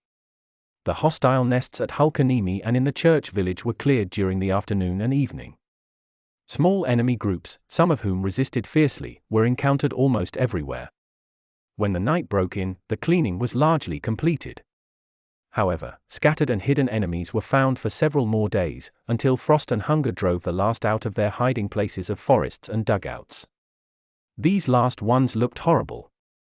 They resembled living corpses, who with severely frozen limbs crawled out into the daylight from the woods. In a 2-day continuous attack, the troops had been mixed in places. They were also extremely exhausted from fatigue and hunger. It was necessary to restore order and provide the men some rest before continuing the attack on Kailanmäki. Security patrols were posted. The field kitchens and the few tents available were transported to the troops. The lost returned to their units. The first decisive battle had ended in our victory. The enemy's 163rd Division was defeated or dispelled. The rest were surrounded and could not escape their fate. The conquest of Kailanmäki.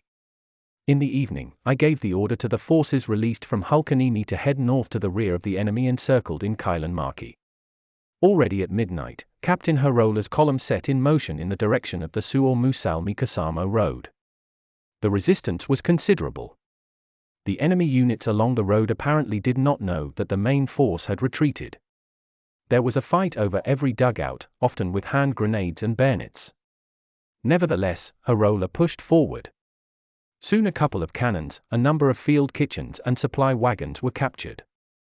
A number of automatic weapons also fell into our hands.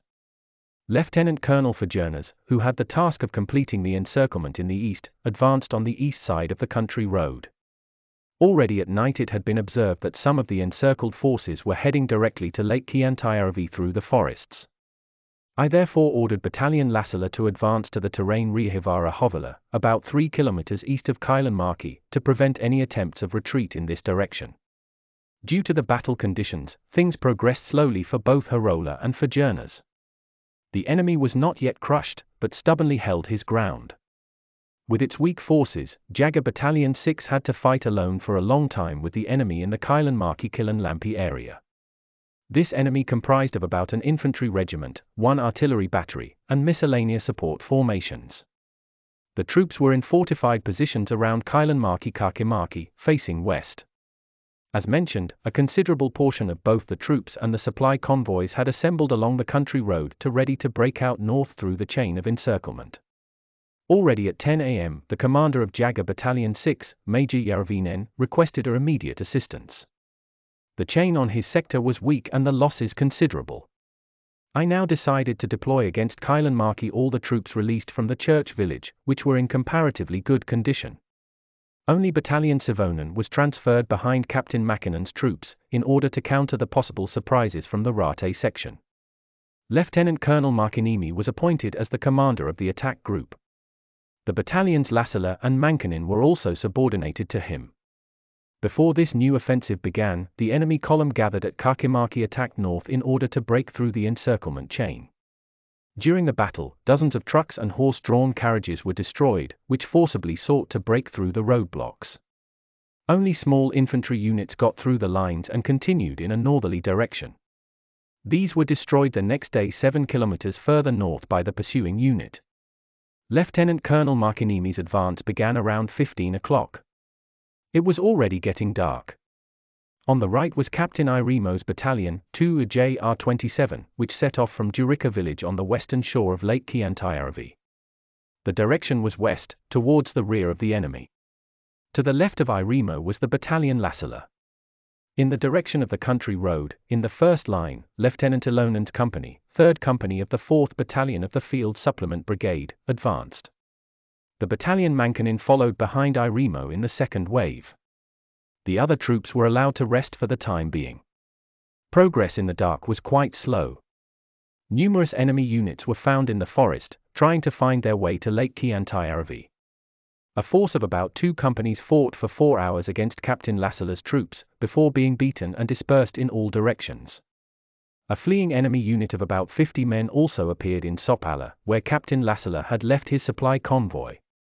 The battalion's finance officer, Reserve Ensign Mietonen, mobilized the carriage drivers and, in a short but fierce battle, defeated the entire enemy unit. Only around 2 o'clock a.m. on the night of December 30th were Lassila and Irimo on the north side of Kailanmäki crossroads in the rear of the enemy. A company, Class IR-64, which was subordinated to Lassila, blocked the country road to the north at the right flank of Lassila. The road was a complete chaos of troops and supply convoys. It was not until the morning, when visibility improved, could the ring around the enemy be completely closed. The enemy pushed desperately north and east. At 10 a.m., it gathered all its forces northward. The attempt was doomed. There were about 300 fallen men left on the killing field. About 50 cars, 100 horses and 8 cannons were captured. The last resistance was broken. At 12 o'clock noon the encirclement ring had been emptied. The whole huge load of supply convoy was in our hands. A considerable number of prisoners and live horses made the victory enormous. See the attachment, Unit Letosuo Battle Report. The Guerrilla Battalion 6 was not subordinated to General Siilasvuo and therefore his description lacks details from the northern sector the killing field. Figures in the previous section are from Letosuo's initial report. In the dark of the night, some of the enemies had managed to escape in the direction of Lake Kiantajärvi. As early as 2 a.m., I gave an order to Captain Quistio, who served in my staff, to equip a truck expedition to pursue these fugitives on the ice of Lake Kiantajärvi. The expedition consisted of 5 trucks. It was armed with 1 anti-tank cannon, 1 anti-aircraft machine gun, 4 heavy machine guns, numerous light machine guns and submachine guns. The expedition force departed Hawkipera ferry at 8 o'clock am. The weather on the ice was heavy, it had just snowed. The smaller vehicles could not get through the snow, but had to be sent back. Captain Quistio continued with 2 trucks. After driving about 20 kilometers in a northerly direction on the Lake Chiantajärvi, he encountered an enemy column against which fire was opened from all weapons. Almost the entire column, about 400 men, stayed at the killing fields. During the battle, one of the vehicles was damaged, and 1 man was seriously wounded. The damaged truck was towed back. On the way back, the Quistio expedition met more enemy groups on the ice, which were destroyed. The expedition returned around 1 p.m. The troops carried out a planned cleanup of the operating area. Combat patrols were sent after the fleeing enemy units. Order was restored and the troops were regrouped. For the night, the main parts of Infantry Regiment 27 camped around the rectory, Infantry Regiment 64 and Unit Kari on the south side of Niskanselkä, Light Unit Pavala in the church village. Only a small part of the troops were left in Hulkaniemi to continue the cleanup. Jager Battalion 6, which had honorably fulfilled its part of the battle at Hulkaniemi, joined the Lieutenant Colonel Suusitaval's troops as early as December 30 and marched directly from the battlefield to Kasamo. Along the way, it defeated enemy units, which had managed to get out of the encirclement chain and escape north. The spoils of war in the Battle of Hulkaniemi were numerous. It took weeks to gather and transport it all from the location. My weekly armed forces received a welcome weapons replenishment.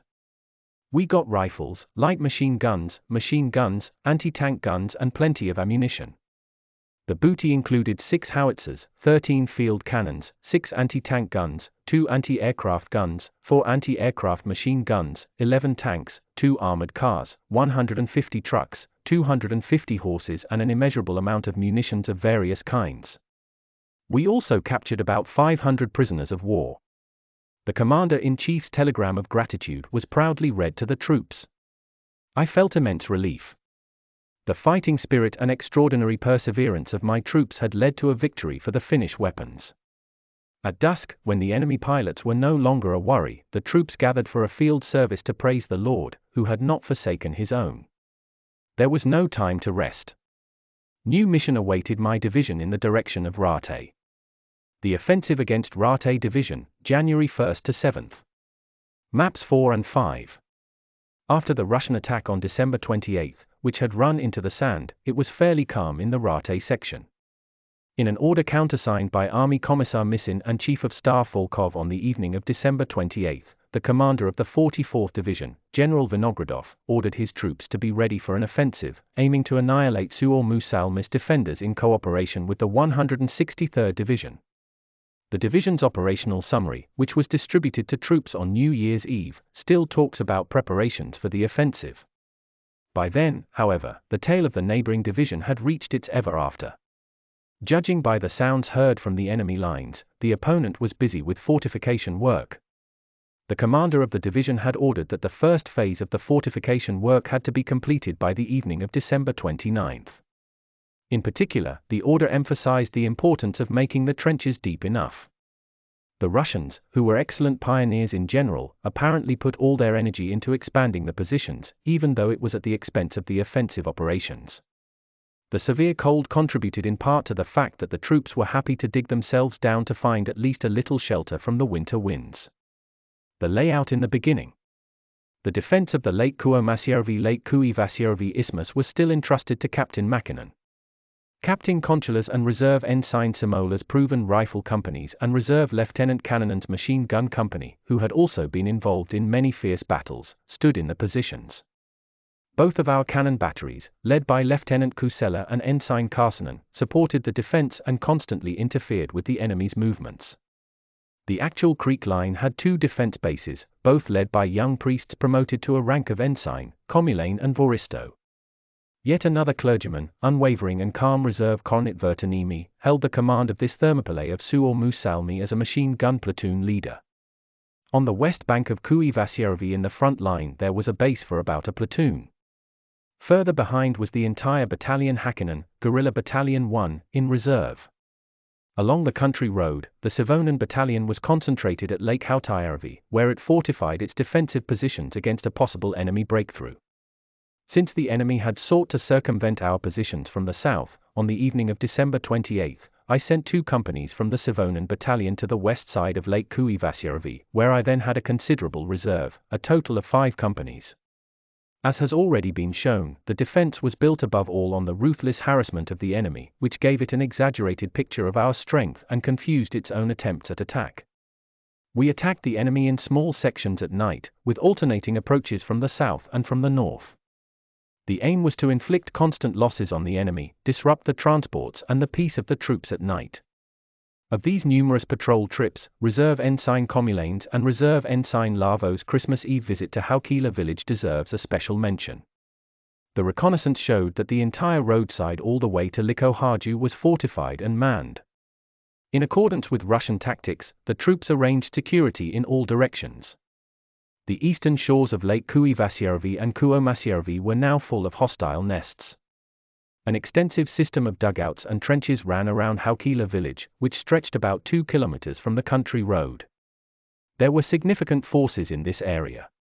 As it turned out later, that the entire 25th Infantry Regiment, a battalion from the 146th Regiment, 2 tank companies and a reconnaissance unit were stationed there. In addition, there was a large number of artillery.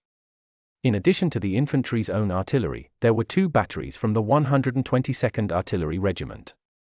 The main part of the 305th Regiment was located between Haukila village and the Puras crossroads. There were also a lot of troops in the Kokkojärvi-Tainela area, the main parts of the 146th Infantry Regiment. These troops had placed a security outpost in Eskola and patrols on the road between Likoharju and Kokkojärvi. In addition to armored cars and tanks, the road was secured by 1 rifle platoon for each kilometer. A considerable ski department had been observed on the road between Puras and Likoharju, which, by all accounts, only held ski drills for the time being. On New Year's Eve, Captain Savonen took over the command of the Lake Isthmus. The units remained largely unchanged. Only Lieutenant Kannonen's machine gun company was replaced by Captain Savonen's own machine gun company, commanded by Reserve Lieutenant Ponkala, also tried in many fierce battles. The company Kannonen rejoined its battalion, the detached Battalion 15. The patrols that had visited Tainela and Sorko the night before reported that these villages were free from enemies. In Likoharju, they had only found a platoon-sized guard unit. In Haukila village, in front of our positions, everything was as before. The enemy continued to fortificate its positions through the night. The initial battles at Haukila and Sanginlampi. The reconnaissance indicated that the enemy had withdrawn some of its troops, as was the case at the same time in further north, Juntusranta and Salla. The assumption was confirmed by an air reconnaissance on December 31, when a large number of troops were observed on the other side of the border. During New Year's Eve, I decided to carry out a reconnaissance in force to Haukila in order to clarify the enemy's strength and intentions. I entrusted this task to Captain Mäkinen. At his disposal were Captain Häkkinen's guerrilla battalion and the company Consular, composed of reservists from Suomussalmi, who knew the details of the terrain. A machine gun platoon and an anti-tank gun were attached to the unit. According to the attack order, Captain Häkkinen had to penetrate into Haukila from the south of Lake Kuivasjärvi and continue westwards from Haukila. Captain Consula's task was to carry out a flank attack on the hostile nests found on the eastern shore of Lake Kuivasjärvi. The advance began at 5 o'clock a.m. As soon as the guerrilla battalion set off, Battalion Häkkinen encountered a considerable enemy unit, which was marching south and probably planned to bypass Lake Kuivasjärvi. Judging from the documents found later, this unit consisted of an entire battalion, 2nd IR-25, the same one that had attacked in this direction on December 28. A fierce battle ensued in the dim forest. After repeated attacks on the enemy flanks, we gradually pushed the enemy back towards Haukila. In the morning, Captain Häkkinen pushed his way in front of the row of dugouts protecting Haukila village. The guerrillas attacked with submachine guns and hand grenades. Several nests were destroyed. The enemy had placed his firearms skillfully and the fire became accurate in daylight. More and more of the wounded and fallen had to be pulled with sledges back to the dressing station. During the battle, Reserve Ensign Arne Ladenperre, among others, fell, just as he and his men had penetrated into a strong enemy base. A brother of his, also a reserve ensign, fell a few days later. Determined, Captain Konchala's company advanced and cleared the enemy nests from the eastern shore of Lake Kuivasjärvi for about 2 kilometers. The ruthless fate then cut off Captain Konchala's road. This brave warrior, who with his men had fought in so many battles, was mortally wounded. The men carried their dying commander behind the lines. When the leader had left his post, all progress stopped, as so often happens in war. The power of the company was lost for the day. Eventually it became clear that the forces deployed in the battle could not achieve substantial results without unreasonable losses. At noon I let the troops withdraw and ordered them to settle in defensive positions in a suitable section of terrain about 3 kilometers south of Haukila. These positions would be the starting point for future operations. My intention was to attack Haukila again at the first opportunity. As early as 6 o'clock in the morning, I had ordered Lieutenant Colonel Markiniemi, his staff and the battalion Lassila to move to Captain Häkkänen's former camp area on the west side of Lake Kuivasjärvi.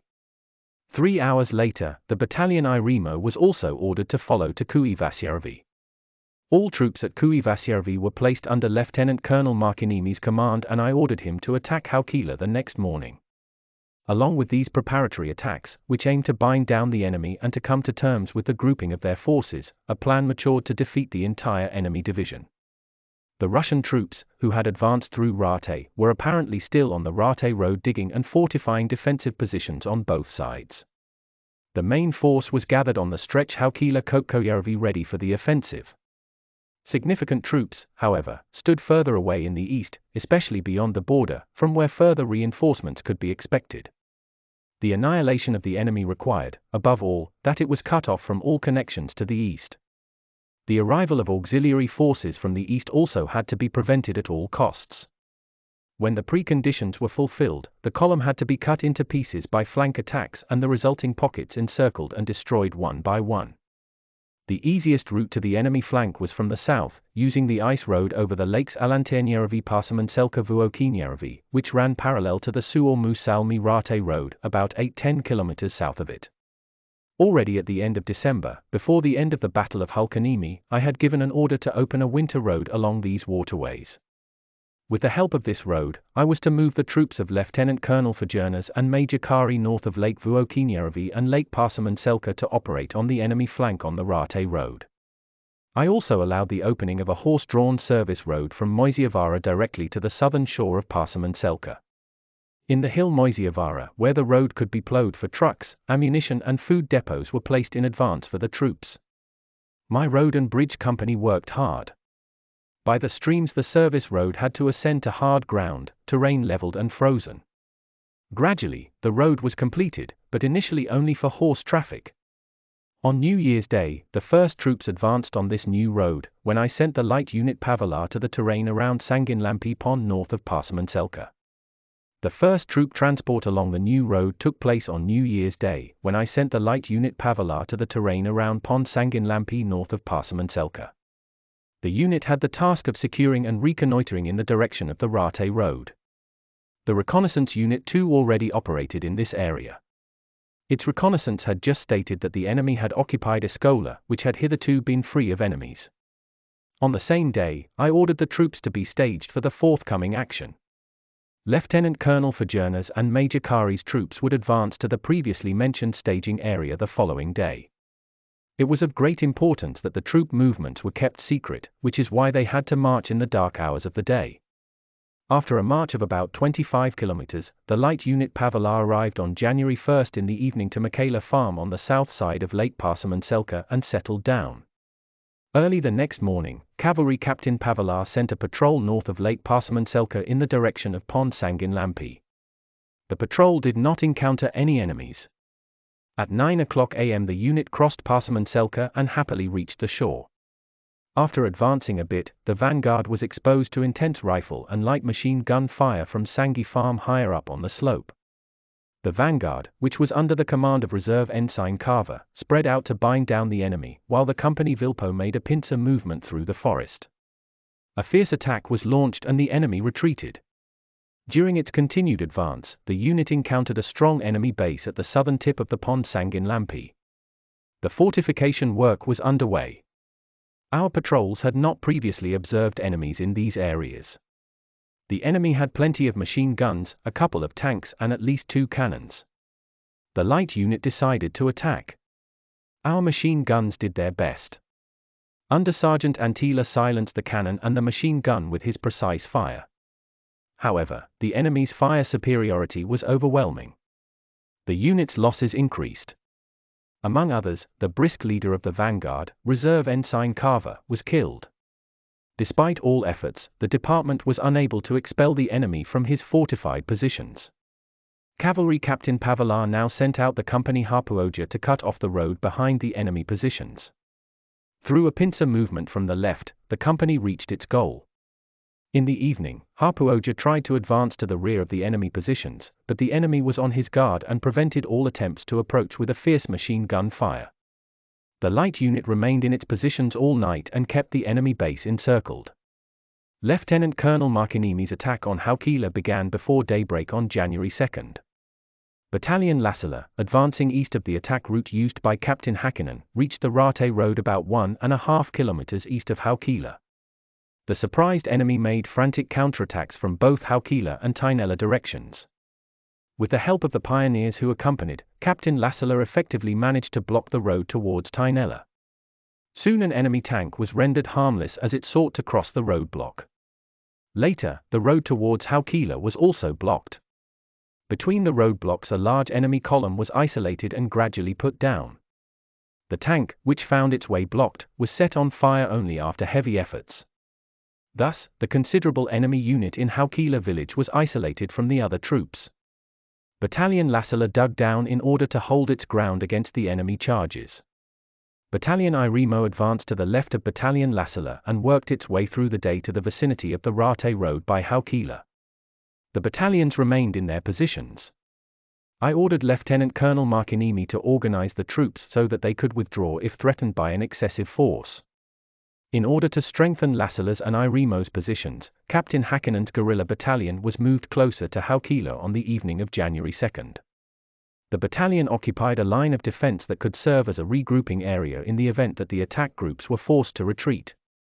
Battalion Hakkinen also sent reconnaissance patrols east of Battalion Lassila's right flank.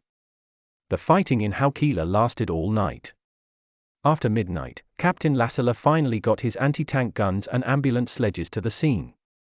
They arrived under the command of the battalion's energetic doctor, Reserve Medical Lieutenant Leto, who arrived on the 11th hour. The enemy's tanks and armored cars attacked the roadblocks early in the morning and tried to break them down. For once, our anti-tank guns received clear targets. In a couple of hours, the cannon fire team, led by Reserve Ensign Pikkanen, had destroyed 7 enemy tanks. The destroyed tanks blocked the road so effectively that the enemy no longer had any chance of clearing it. When the enemy had failed in his attempts to tear down the roadblocks, he began to harass Captain Lassila's troops in the flanks. All these attempts were repulsed. Barbed wire barriers were created to protect the flanks. Lieutenant Colonel Fajernas had started the march early in the morning on January 2 and arrived at his staging area in Haikila village at 17 o'clock. According to orders, Major Kari's troops left their base after dusk and arrived at their destination southwest of Lake Parsamanselka at 19 o'clock. The troops stayed in the farmhouses and partly in tents. Given the planned operations, the situation at Sanginlampi had to be resolved quickly. It seemed that the forces of the light unit Pavelar were inadequate for this purpose. Therefore, on the night of January 3, I ordered Major Kari to drive out the enemy from Sanginlampi and to advance with his group to Eskola, which was the planned base for the unit's operations during the forthcoming offensive. During the night, I also sent Major Kari a half battery of field cannons and an anti-tank gun. Major Kari's attack began on January 3 around 4 p.m., when dusk had already fallen. One company from the detached Battalion 15 advanced towards the country road to engage with the enemy and strengthen the company Vilpo, which was already in positions. The entire 4th Battalion of the Field Supplement Brigade, led by Lieutenant Karhunen, bypassed Sanginlampi by the east side. Its mission was to attack the enemy's rear from the north. The enemy was still vigilant. Lieutenant Kahunen's troops were met by extremely fierce fire and could not advance. The enemy, who found his position threatened, sought to break through to the north at 3:00 a.m. at night. The initiative was repulsed. The young, brave company leader, Reserve Ensign Seetonen, fell during this night skirmish. The next morning, at about 11:30 a.m., Lieutenant Kahunen made a decisive attack. The resistance was still strong. His troops stormed fearlessly against the dugouts. The road had to be opened for our own troops. The enemy positions were also pressed from the south. In the tough battle, one hostile nest after another was captured. By 3 p.m., the resistance was completely broken. At the battlefield at Sanginlampi, the count of fallen enemies was 260 and 50 dead horses. The number of prisoners taken was 40. The war booty was plentiful: 2 field cannons, 1 anti-aircraft machine gun, 10 machine guns, 11 light machine guns, numerous cars, carts and munitions of various kinds.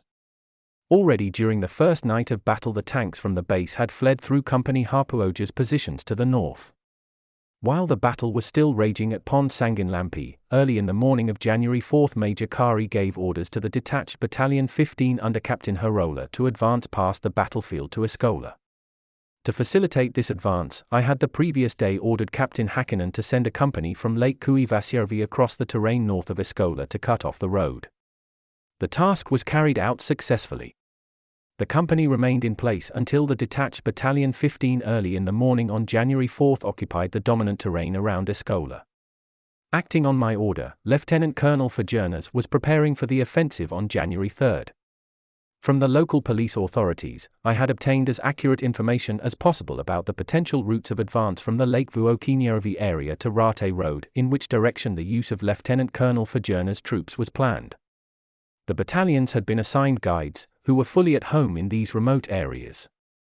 I considered it important that the Raate Road be cut as close to the border as possible.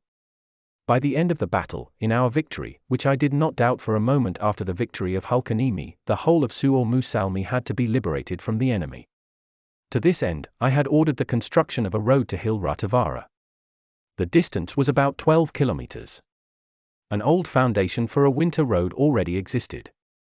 For the time being, the road had to be opened only halfway, up to the Pond Linnalampi, where a security outpost would be located. In terms of terrain, it was most effective to cut off the road to Raate by the river Purisjoki line, where the detached Battalion 15 during the first days of the war successfully repulsed several enemy onslaughts. Purisjoki River is about 8 meters wide and was reportedly still ice-free. These areas were infested with enemy forces, which had to be rendered harmless. I therefore gave Lieutenant Colonel Fajernas orders to open a road to Lake Honkajärvi in advance and to detach a platoon as a safeguard force at the end of the road. For reasons of secrecy and surprise, the winter roads could not be built any further and reconnaissance activities could not be extended to the Raate Road for the time being.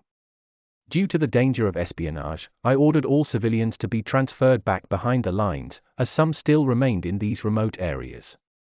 The Suomussalmi division is reinforced with the Infantry Regiment 65. On January 2, when the march to the staging areas had already begun, I received a surprising but very pleasing information that reinforcements were approaching. The announcement was that the Infantry Regiment 65, JR65, which had been temporarily assigned to Lieutenant Colonel Suusatavel, had now, with the exception of one battalion, been detached and would rejoin its original division. Unfortunately, the regiment was 50 kilometers away in the northern part of Suomussalmi. The Kasamo road had been plowed from snow only up to the battlefields of Kakimaki. Car transports were thus excluded. I ordered the regiment to leave for Suomussalmi on foot. A number of trucks were made available for the open section of the road. I needed this additional force, which I had not included in my calculations, in order to be able to effectively encircle the enemy in Haukila also from the north. Perhaps the regiment would arrive in time to complete this mission. The Infantry Regiment 65, commanded by Lieutenant Colonel R. Mandolin, retired from active service, had been set up in the greatest haste, as was the Infantry Regiment 64. The equipment was deficient. There were only 8 tents in the entire regiment. The officers consisted almost exclusively of reserve officers. The soldiers were reservists from the Tampere and Pori regions as well as new recruits from the Pori regiment. Despite these shortcomings, I rejoiced at the arrival of the regiment. The Infantry Regiment 65 then became part of my division until the end of the war and fulfilled its mission with all honor. The first parts of the regiment arrived late in the evening on January 3 at the camp area I had designated 4 kilometers west of River Suomussalmi. The march had been very strenuous as the snowstorm piled up snow drifts across the road. The support convoys could not keep up. The rest of the regiment arrived the following day, the last ones late in the night. No rest could be afforded to the weary regiment. I had decided to place part of the regiment in Captain Savonen's section on the isthmus between Lake Kuivasjärvi and Lake Suomussalmi in order to release the experienced troops who now held these positions for the decisive battle.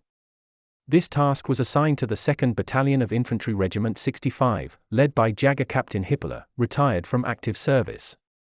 However, the company Simola, the grenade launcher platoon lieutenant and the pioneer platoon Iskola were allowed to remain in their current positions as the backbone of the defense. The 3rd Battalion of Infantry Regiment 65, under Jager Captain Flink, retired from active service, was ordered to march to Luttala west of Lake Suomussalmi. Only one company from the battalion had arrived at Suomussalmi in time to be present when the attack order was issued. This company was to advance to Kotvala east of Lake Suomussalmi, where the Light Unit Volonen and Reserve Ensign Lavo's reconnaissance unit were already prepared to strike the enemy column from the north. The Light Company had returned from Rontala on New Year's Day. Their reserve Lieutenant Volonen took over the command of the company from Lieutenant Ranila, who transferred to my staff. The replacements and troop transfers were completed by the end of January 4. During the day, our air reconnaissance had found out that numerous support columns were heading east. Was the enemy really trying to get out of the net? The road was cut off at Haukila, but further east the enemy still had freedom of movement. I ordered the Reserve Lieutenant Volonen and the Reserve Ensign Lavo to move closer to the Raate Road in order to support Captain Lassala's troops in the event of a possible breakthrough attempt. The attack plan and organization of the troops. The attack could not be postponed. The commanders of the battle groups had received their instructions even before the regrouping was carried out. I issued the final attack order on the morning of January 4. The decisive battle would begin the next morning. The troops were divided into 4 battle groups, each with its own mission. Their composition was as follows. The Fajernas Group, Infantry Regiment 64, except the 1st Battalion. The Kari Group, the Detached Battalion 15, the 4th Battalion of the Field Supplement Brigade and the 1st Battalion of Infantry Regiment 64. The Makinimi Group, Infantry Regiment 27 and Guerrilla Battalion 1. The Mandolin Group, Infantry Regiment 65, except the 1st Battalion, Company Simola, the Light Company Volonen and Reconnaissance Unit 1. The artillery was distributed so that 1.5 battery supported Lieutenant Colonel Markinimi's attack, while 1/2 battery was subordinate to Major Kari. In reserve I had the Light Company Pavalar at Pond Sanginlampi, a company from Infantry Regiment 64 in Kerala and Company Voristo on the west side of Lake Kuivasjärvi. The missions of the battle groups were specified in the attack order and in the oral instructions I gave to the commanders. Lieutenant Colonel Fajerna's immediate task was to prevent any intervention by auxiliary troops from the Russian side. To this end, he would detach smaller units to Raate near the border and advance with his main force to River Purisjoki, where the Raate Road would be cut off at all costs. His task was also to destroy the hostile forces that had been observed in the area of Purisjoki, and the forces that might break out of the encirclement from the west. Major Kari's task was to encircle and defeat the considerable enemy forces that were concentrated in the Kokojärvi-Tainela terrain and to move eastwards in cooperation with Lieutenant Colonel Fajerna's forces. Lieutenant Colonel Markinimi was to complete his ongoing offensive against Haukila. This attack would be supported by parts of Lieutenant Colonel Mandolin's forces by encircling Haukila from the north. The first day of the offensive. The Fajernas Group. Lieutenant Colonel Fajerna's troops began to advance from their staging area north of Lake Vuokinjärvi shortly after midnight on January 5. On the right, Company Lavi, reinforced with 1 machine gun platoon, 2 pioneer platoons and 2 grenade launchers, advanced along the halfway prepared winter road that led from Vanka to Raate Road about 1.5 kilometers from the border. The advance turned out to be difficult. On the approximately 6-kilometer stretch between Pond Linalampi and Raate, the road got lost in the snow. The terrain was swampy and the worst bogs could not yet bear the weight of a horse. Only with the help of infantry and pioneers did the supply convoy move forward. To gain time, the main part of the company skied ahead and reached the road at noon. The house group in Raate, like all other settlements along Raate Road, was occupied by the enemy. A force of about a company, probably a border guard unit, occupied the site. There were trenches and machine gun nests around all the houses. Lavi's unit took up firing positions on the south side of the Raate Road, controlling the road itself with fire. However, due to the open terrain, it was impossible to build roadblocks. The firefight continued until the evening. Since the company did not have any tents, in the evening I gave permission to pull the main part back to the nearest farms, located about 5 kilometers from the Raate Road. In the battles of the day, the company had managed to destroy a few trucks trying to drive along the road to the west. The main part of Lieutenant Colonel Fajerna's troops advanced under his command from Haikala through the forest towards Hill Likoharju. In advance, a meager road had been opened halfway to Lake Honkajärvi. The remaining distance the troops had to cover through a nearly impassable terrain. A new road was improvised by letting a number of empty sledges drive in the lead, followed by a few half-loaded sledges, after which vehicles with full loads could drive on. At dawn the vanguard engaged the enemy as they reached the area of Likalampi, just south of the Raate Road. Troops, cars and an occasional tank were seen moving along the road. Just a little earlier, a pioneer unit, sent by Lieutenant Colonel Fajernas, had reached the country road by Brook Milioja about 4 kilometers further east.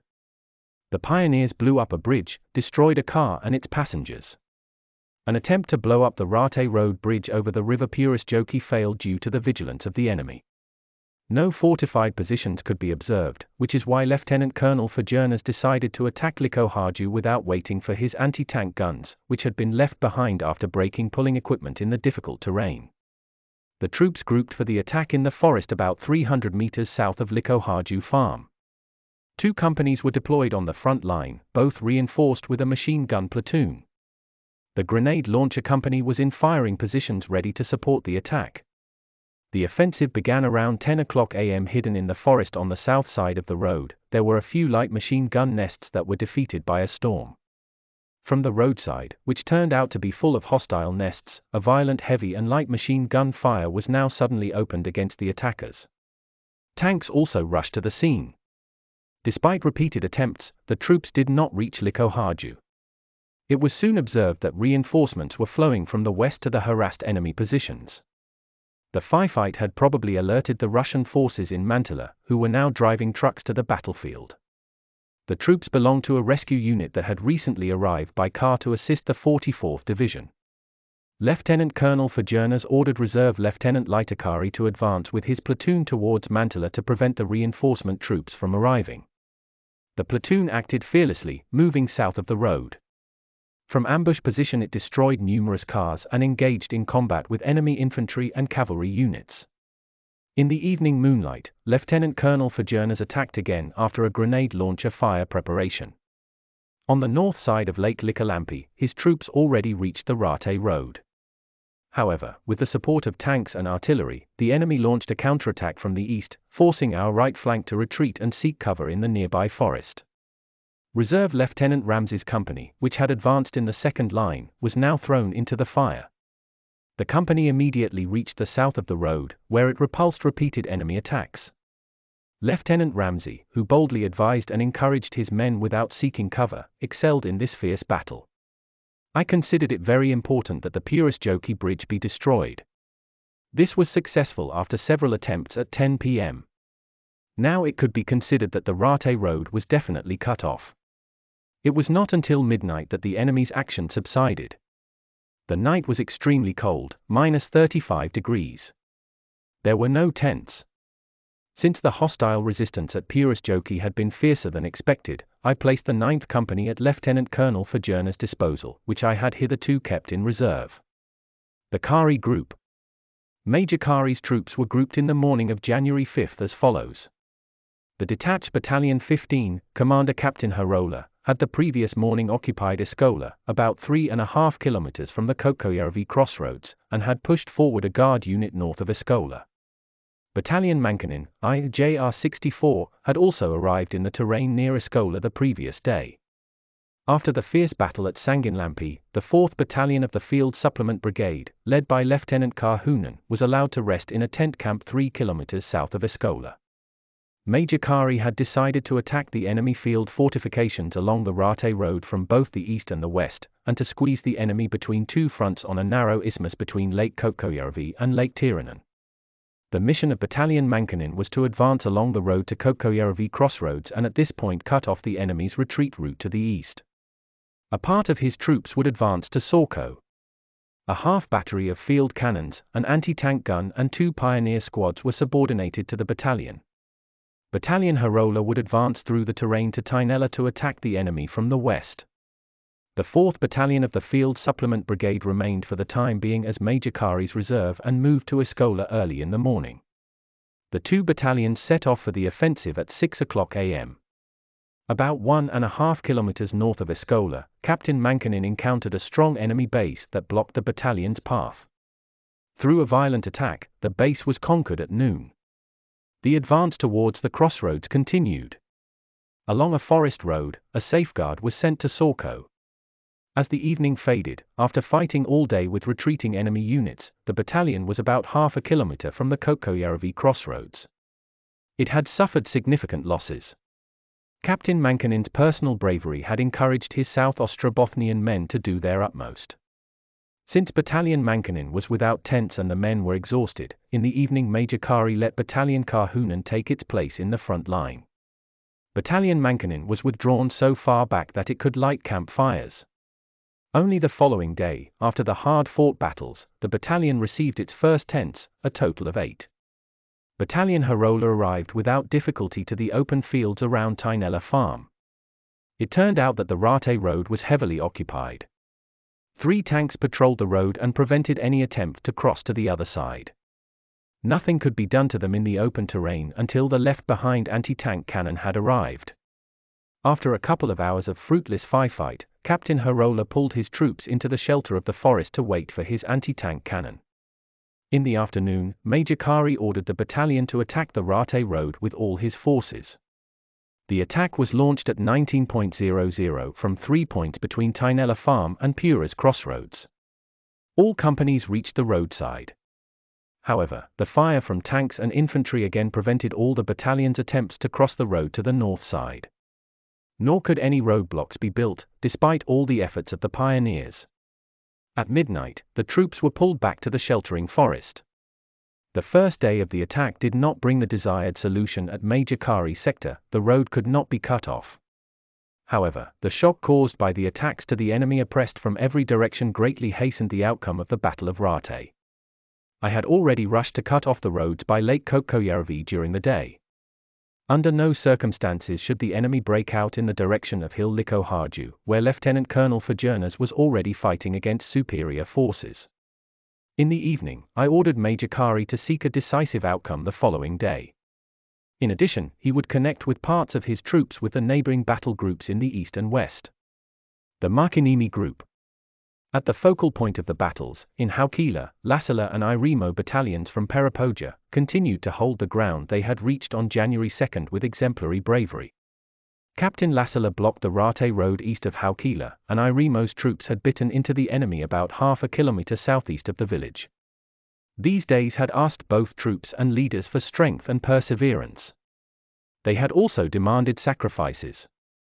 The fearless reserve Ensign Kalski and many other honest warriors had been left on the snow blanket in the battles of these days. The documents found later tell that Captain Lassila's advance was directed against the enemy's artillery positions. The attack had come so surprisingly that the batteries did not have time to turn their gun barrels at the attackers. The command post of the enemy regiment in the first line, IR-25, also fell under the machine gun fire of Lassila's troops and was completely destroyed during the day. For the main attack, the battalions Hakkinen and Sivonen, on the right, grouped on the east side of Lake Kuivasjärvi, about 1.5 kilometers from Haukila. Their task was to attack to the Raate Road between the battalion Irimo's left flank and Lake Kuivasjärvi. This gap in the encirclement chain was about 2 kilometers wide. The reserve in this direction was the former company Consular, which after Captain Consular was wounded was led by Reserve Ensign Voristo. This fiery souled priest and reserve officer, like so many of his fellow priests during the war, sacrificed his life for faith, home and fatherland. He fell in the fierce battles of Kuhmo.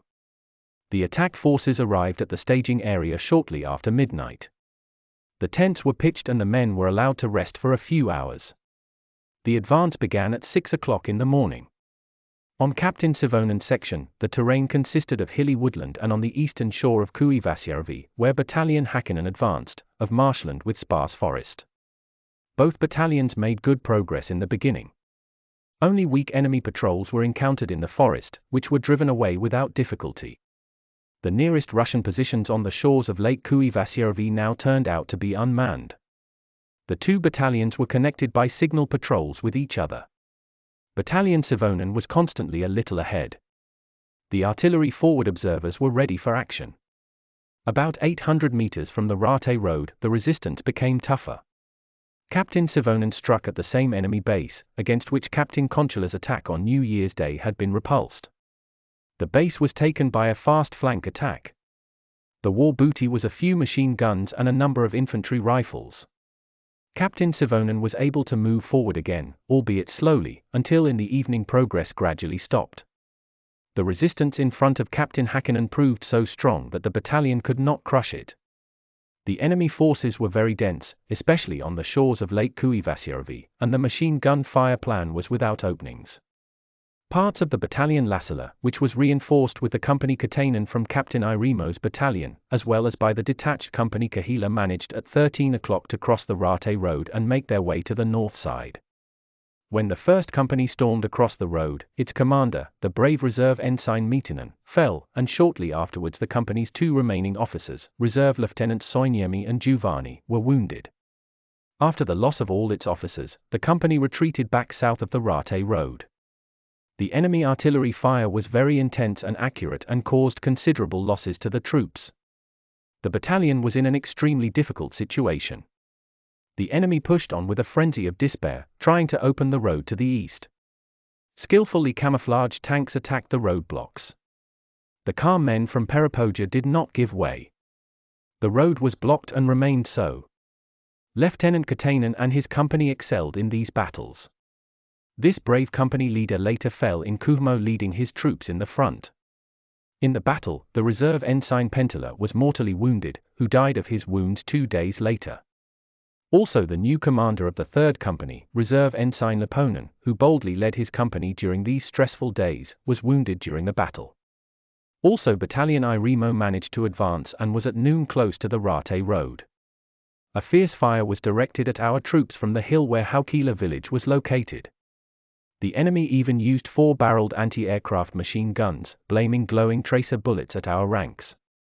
The battle raged until late at night. The fire only subsided after midnight. Every now and then a cannon shot was heard. Minor patrol skirmishes flared up and the tanks buzzed angrily on the country road. The tents and field kitchens were moved closer to the battle line, and the troops were allowed in turn to warm up, eat and rest after the hard day. The guards were replaced in close succession so that the men would not incur injuries from the cold. The Mandolin Group. Of Lieutenant Colonel Mandolin's group, only the Light Company Volonen and the Reconnaissance Unit 1 took part in the attack in the morning. These experienced guerrilla units were already patrolling heavily the night before January 5, moving between Raate Road and Puras Road. Several enemy patrols were destroyed in nocturnal skirmishes. In the morning, as ordered, the Light Company Volonen moved to Kotvala, and the Reconnaissance Unit 1 to the Puras Road. Numerous patrols secured the terrain between Kotvala and Matiro. After the road to Raate was cut off, it could be expected that the enemy would seek to get out of the encirclement chain along the village road to Puras, which led almost all the way to the border. Therefore, the Company Piro from Infantry Regiment 65 standing in Luttala was subordinated to Reserve Lieutenant Volonen, to be deployed in the direction of Puras. The company moved in Kotvala in the morning to join the Light Company. The road to Puras was now effectively blocked. However, it was important that the entire forest area between Lake Kuomasjärvi and the Puras Road was fully secured. At noon, Lieutenant Colonel Mandolin announced that, in addition to Piro's company, another reinforced company from the 3rd Battalion of the Infantry Regiment 65 could be detached for this purpose. I had not dared to count on this company, since it had arrived after a strenuous march in Suomussalmi the previous evening. Under the battalion commander Captain Flink's personal command, the company was responsible for securing the area between Lake Suomussalmi and Lake Lauttalampi. 2 machine guns were brought into position on the east bank of Lake Suomussalmi.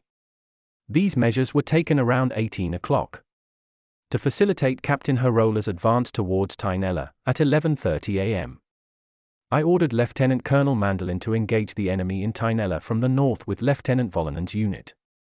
This task was given to the company Piro, which from Matiro advanced towards Tainela. However, a dense network of hostile machine gun nests prevented the company from reaching the destination. Due to the severe cold, I ordered the main parts of Volinen to take an overnight to Matiro and Kotvala, where there were still some residential buildings left. The patrols left as a safeguard fought with the enemy throughout the night. In the evening and at night, enemy artillery fired at our fortifications on the Lake Suomussalmi Isthmus. However, the enemy infantry remained inactive. The first day of the attack did not lead to a decisive result at any point. However, the enemy had been driven tight. Its freedom of movement was greatly restricted. All the signs suggested that the enemy could no longer take the initiative, but slowly marched towards his destiny. Among documents found later was an interesting radio order from the 9th Army to the 44th Division, issued on January 5 at 10 o'clock. Here the Army commander orders the division commander to deploy at least 2 battalions for an attack on the south side of the Raate Road. The attack would involve those parts of 3rd Infantry Regiment that had been sent to rescue the 44th Division. The offensive was to start at 13 o'clock and to be supported by bombers. Our own attack apparently nullified this plan. In the difficult conditions of the Battle of Raate Road, with connections passing through long broken winter roads, service operations were very important. The troops had to be provided with the necessary food, fodder and ammunition in time. The wounded had to be treated quickly. The service personnel knew their responsibilities. First aid was given to the wounded at front-line dressing stations, while bullets whistled and grenades exploded. Behind the battle lines, the field and military hospitals fulfilled their important task. From these days I remember with special respect the tireless work done by my skilled doctors and brave nurses, a work that saved so many wounded for life. The resistance breaks down on the 2nd day of battle. The Fajernas Group. On the morning of January 6, the enemy again launched a fierce attack on Lieutenant Colonel Fajerna's positions. The attack was supported by an artillery unit and 5 tanks, which shelled our front lines with direct fire. In this battle, the leader of the 6th Company, Reserve Ensign Lomboom, demonstrated brilliantly the capabilities of our reserve officers. To protect his company from the tank gun fire, he attacked one tank alone, armed with hand grenades, killing the driver and destroying the tank. The heroic deed, however, cost him his life. The leader of another front-line company was also soon carried wounded behind the battle lines. The loss of the company commanders resulted in the front line retreating to the shelter of the forest, where the tanks could no longer harass them. Our own anti-tank guns, which had finally arrived at the scene, fell into disrepair after firing a few shots. To top it all off, one of the cannons was left between the lines as the front line withdrew. A little later it was recaptured. When the 9th Company, which had been a reserve, arrived at the battlefield, Lieutenant Colonel Fajernas directed it south of Lake Likkalampi to the river Purisjoki bridge to take over the bridge terrain. The company happily reached the destination, expelled the enemy from the shore and settled in defensive positions west of Purisjoki. Due to Lieutenant Colonel Fajernas' difficult situation, at noon I ordered Major Kari to detach Battalion Mankanen through Sorko and Mantala to support him. However, one company had been subordinated to Lieutenant Karhunen and could not accompany the battalion. The task of the Battalion Mankanen was to destroy the remaining enemy forces between Major Kari and Lieutenant Colonel Fajernas. These were apparently the parts of 3rd Infantry Regiment sent by the commander of the 9th Army to assist the 44th Division. In the afternoon, Captain Mankanen set off from Eskola and advanced along a forest road directly towards Sorko village. It was occupied by enemies and new ones flocked from the west. There was a fierce man-to-man battle. Only in the evening could Mankanen continue to Mantala, which, like Sorko, was occupied by the enemy. In addition to infantry, there was a squadron of cavalry in the village. After a hard fight, which lasted several hours, Captain Mankanen managed to seize the village. Enemies still flowed from the west to the battalion's rear. These were private men and groups who had bypassed Lieutenant Kahunen's roadblocks through the forests east of Lake Kokoyarvi. As their numbers continued to rise, hampering the advance to the east, Captain Mankanen turned the front of his troops to the west in the evening and destroyed the disturbing enemy units in a fierce battle. Today's battles on two fronts were very heavy for the battalion Mankanen. The commander's personal bravery encouraged the men to gain the upper hand over the enemy even in hopeless situations. The situation in Likoharju did not change significantly during the day. The enemy made several attacks against our positions, the last in the evening between 20 o'clock and 21 o'clock. All attacks were repulsed and the enemy suffered significant losses. In Raate, Company Lavi continued his battle with the enemy, who stubbornly defended himself in his fortified positions. The company had blocked the road for traffic. A tank and a truck were destroyed with satchel charges. The Kari Group. At my command, Major Kari deployed all forces to complete his attack. As soon as Battalion Kahunen arrived at the battlefield on the evening of January 5, it was ordered to immediately cut off the country road east of Lake Kokoyarvi. The advance in the direction of Kumo Road had proved difficult. The road was lined with nests, and especially the crossroads, where the road to Raate took off, was flooded with enemies. There were also cannons in positions near the crossroads. For this reason, Lieutenant Kahunen sent the 3rd Company led by Reserve Lieutenant Ilonen, reinforced with 1 machine gun platoon and 1 anti-tank gun, across the terrain to Raate Road. The company had to cut the road about 1.5 kilometers east of Kokoyarvi, where the blocking the road was thought to be relatively easy. The rest of the battalion remained in its current positions for the time being, ready to join the attack later. Reserve Lieutenant Ilonen's company happily arrived at the Raate Road at 3 o'clock at night. The country road was cut off by roadblocks to the west and east. Huge trees were felled across the road and numerous mines were laid out between the trees and in front of them. The anti-tank cannon was put in firing position so that it could control a section of road about 1 kilometer long with its fire. As the morning dawned, the enemy attacked from the west. Infantry progressed in long lines on both sides of the road, about 50 meters outside the road. They also brought machine guns. A tank drove forward along the country road, firing heavily at our company lying in snow pits. The men did not fret. They were fully aware of the importance of their position. The anti-tank gunners aimed carefully.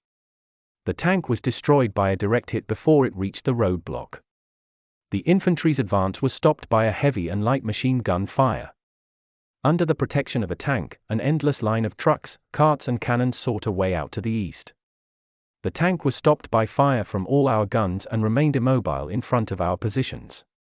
As it was obvious that the enemy would renew his attempt to break through the lines of Lieutenant Ilonen, Major Kari provided Lieutenant Kahunen with 1 rifle company and 1 machine gun platoon from the battalion Mankanen. In addition, 1 platoon from Lieutenant Kahunen's 1st Company was subordinated to Lieutenant Ilonen.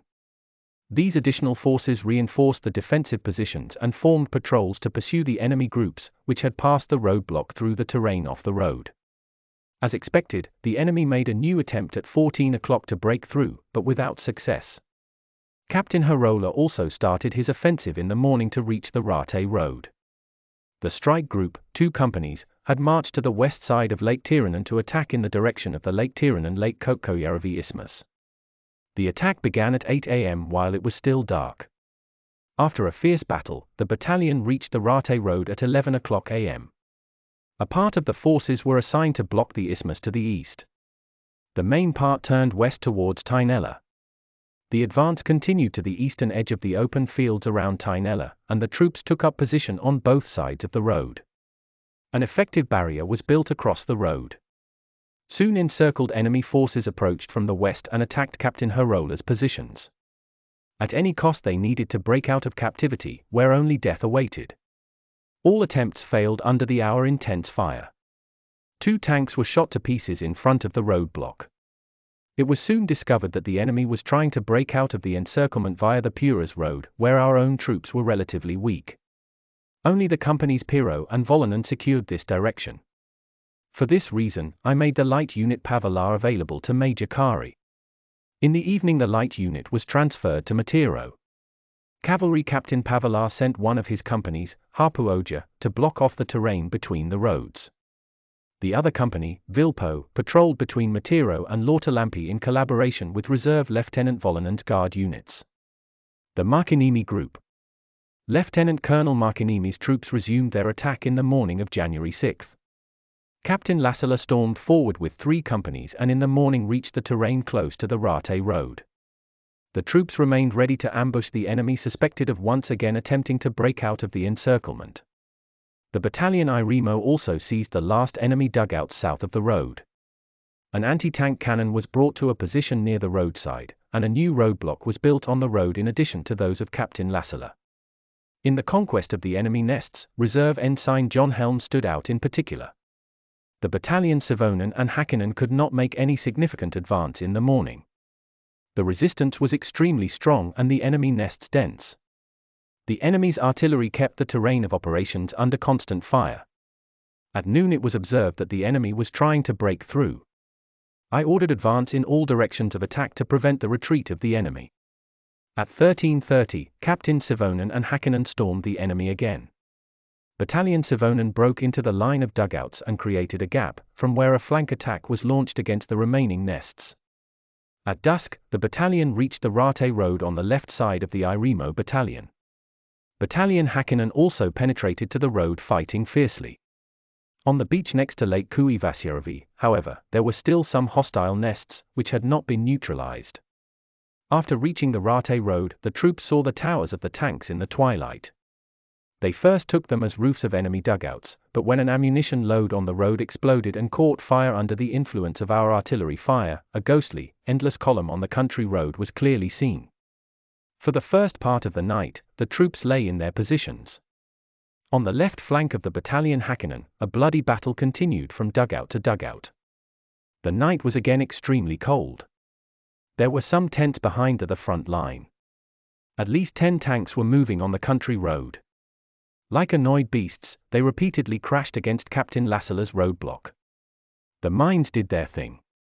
Now the enemy in distress drove a herd of horses against the barrier, wanting the dangerous mines to explode.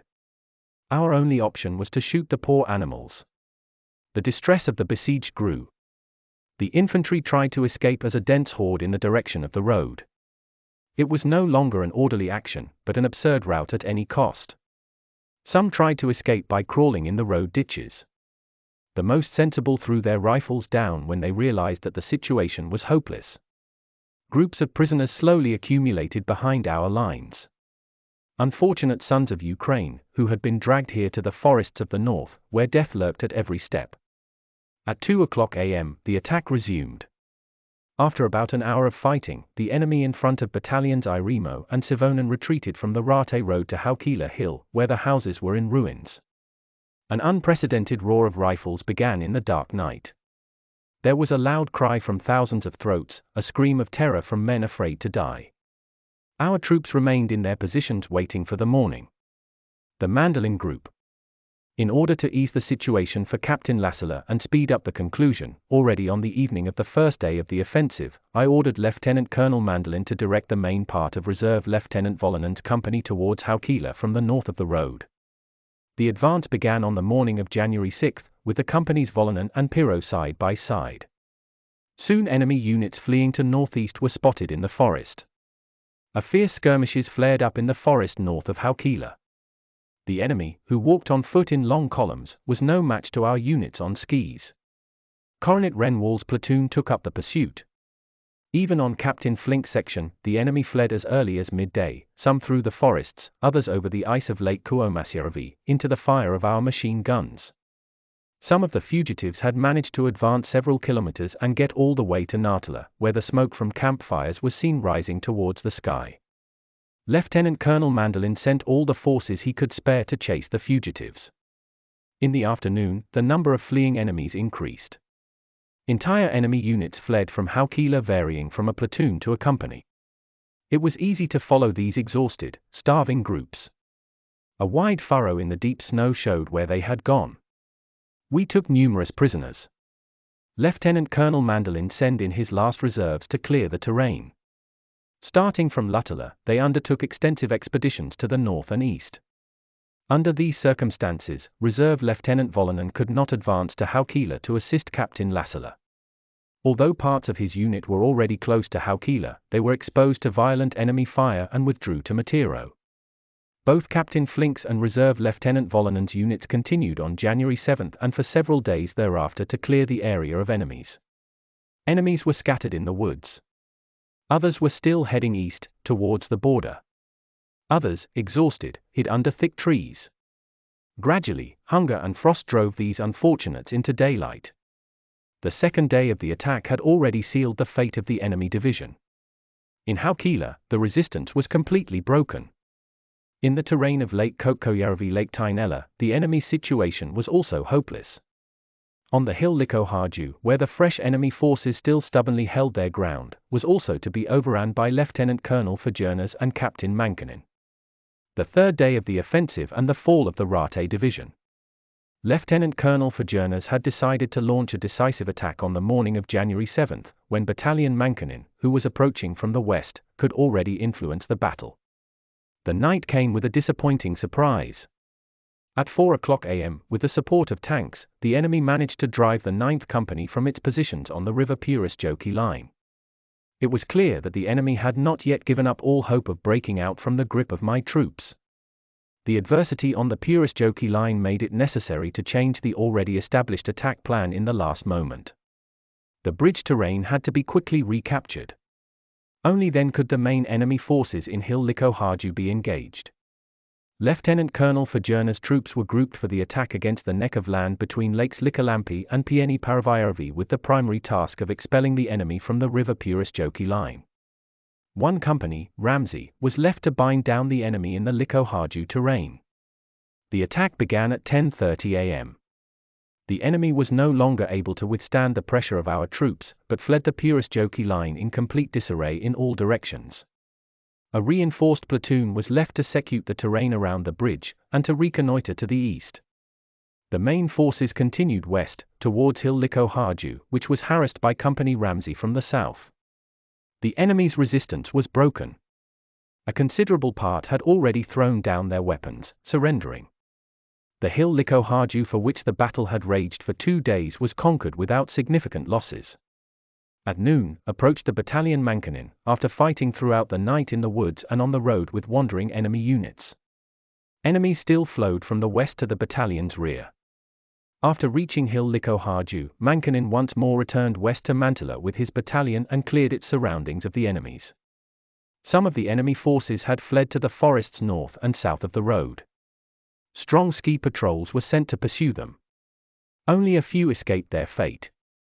The war booty in Likoharju was very significant: 5 tanks, 35 trucks, 10 motorcycles, 20 carts, 50 horses and a large number of infantry weapons. In Raate, Company Lavi still held its position. At 7 a.m. in the morning darkness, the enemy made a final attack attempt supported by the artillery from the other side of the border. Apparently this was the last attempt to aid the encircled division. These attempts were repulsed. Our reconnaissance operations were now extended to the Russian side of the border. Reserve Ensign Kontanen advanced with his reconnaissance unit all the way to Vesovara, where he greeted the command and maintenance formations located in the village. He returned with the reassuring report that there were no fighting forces there. All hostile forces in this sector had already been thrown into the fire. Also on Major Kari section, the situation developed rapidly towards a conclusion. During the night, the enemy sought to break out of the encirclement chain. An armored car drove carefree towards Reserve Lieutenant Ilonen's roadblock, miraculously got through and infiltrated infantry positions. Reserve Lieutenant Ilonen personally destroyed the car with a satchel charge. Before they had time to repair the roadblock, another armored car also drove towards it, but slipped into the ditch. No further attempts were made to open the road. In Tainela the battle was still going on in the morning, but the enemy fought without hope. Some of the enemy forces sought their way north through the forests. Cavalry Captain Pavalar's guarding forces put down numerous fleeing groups, who in full despair waded through the snow. At noon the enemy began to surrender. Hungry and frozen men climbed out of the darkness of the dugouts. For them, the war was over. A single nest lasted until the evening. We left it to wait for its fate for the time being. The war booty on the Raate Road was enormous: 10 tanks, 6 cannons, 42 trucks, about 400 live horses, dozens of machine guns and light machine guns. The number of fallen enemies was counted to be almost 800. About 200 men had surrendered. On Lieutenant Colonel Markinimi's section in Haukila, the enemy's collapse continued at an accelerating rate. Immediately in the morning our troops crossed the road and continued to advance until they came into contact with our own troops north of Haukila. On the road stood an endless line of tanks, cars, carts, tractors. On the eastern outskirts of Haukila village, several cannon batteries stood in firing positions with their long barrels facing west. The forest was teeming with loose horses, which had gnawed the bark of twigs and trees to quench their hunger. This immense war material, an amount of which our poor forces had not even been able to dream of, now fell into our hands intact and largely as good as new. In particular, the artillery's equipment was brand new. The fire control, measurement and communication equipment was extensive. We got an excellent replenishment for our empty stocks. We got expensive medicines and instruments, saddles and field kitchens that came to us in need. Only a few nests continued to resist, some very persistently until late in the evening. The enemy in a dugout usually fought to the last man, ignoring the calls to surrender. The resistance was toughest on the shores of Kuivasjärvi and on the eastern side of River Suomussalmi, which were apparently manned by Russian elite troops.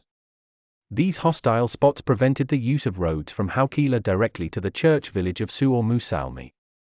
In terms of maintenance routes, this road had to be opened quickly. The task was entrusted to the old, proven Jagger Captain Lane. With his company and parts of Captain Hackinen's troops, he destroyed the enemy nests near the country road. So was the important maintenance route opened. The pioneers built a new bridge over Suomussalmi. The roadblocks were torn down. First of all, the starving war booty horses were moved from the battlefield to receive fodder and care.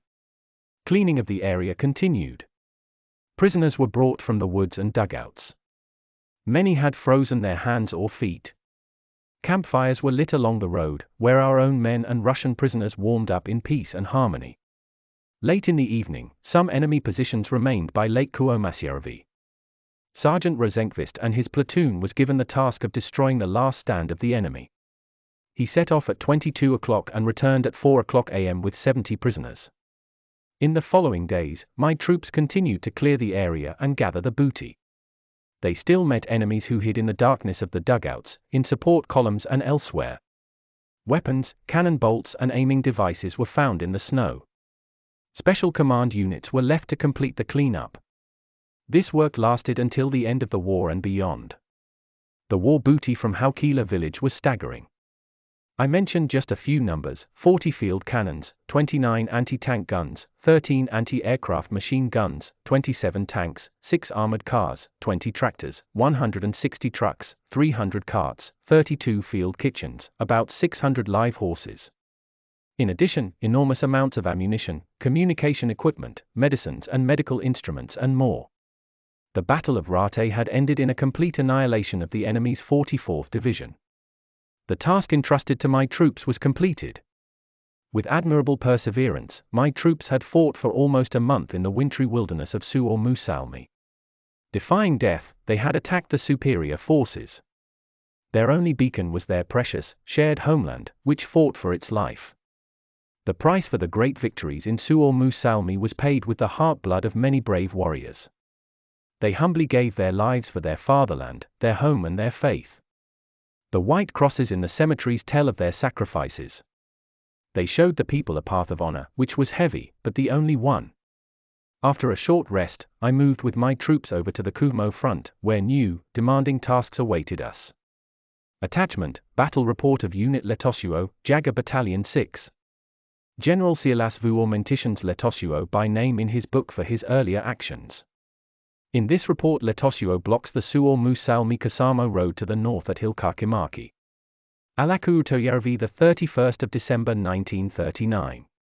Unit Letosuo Battle Report.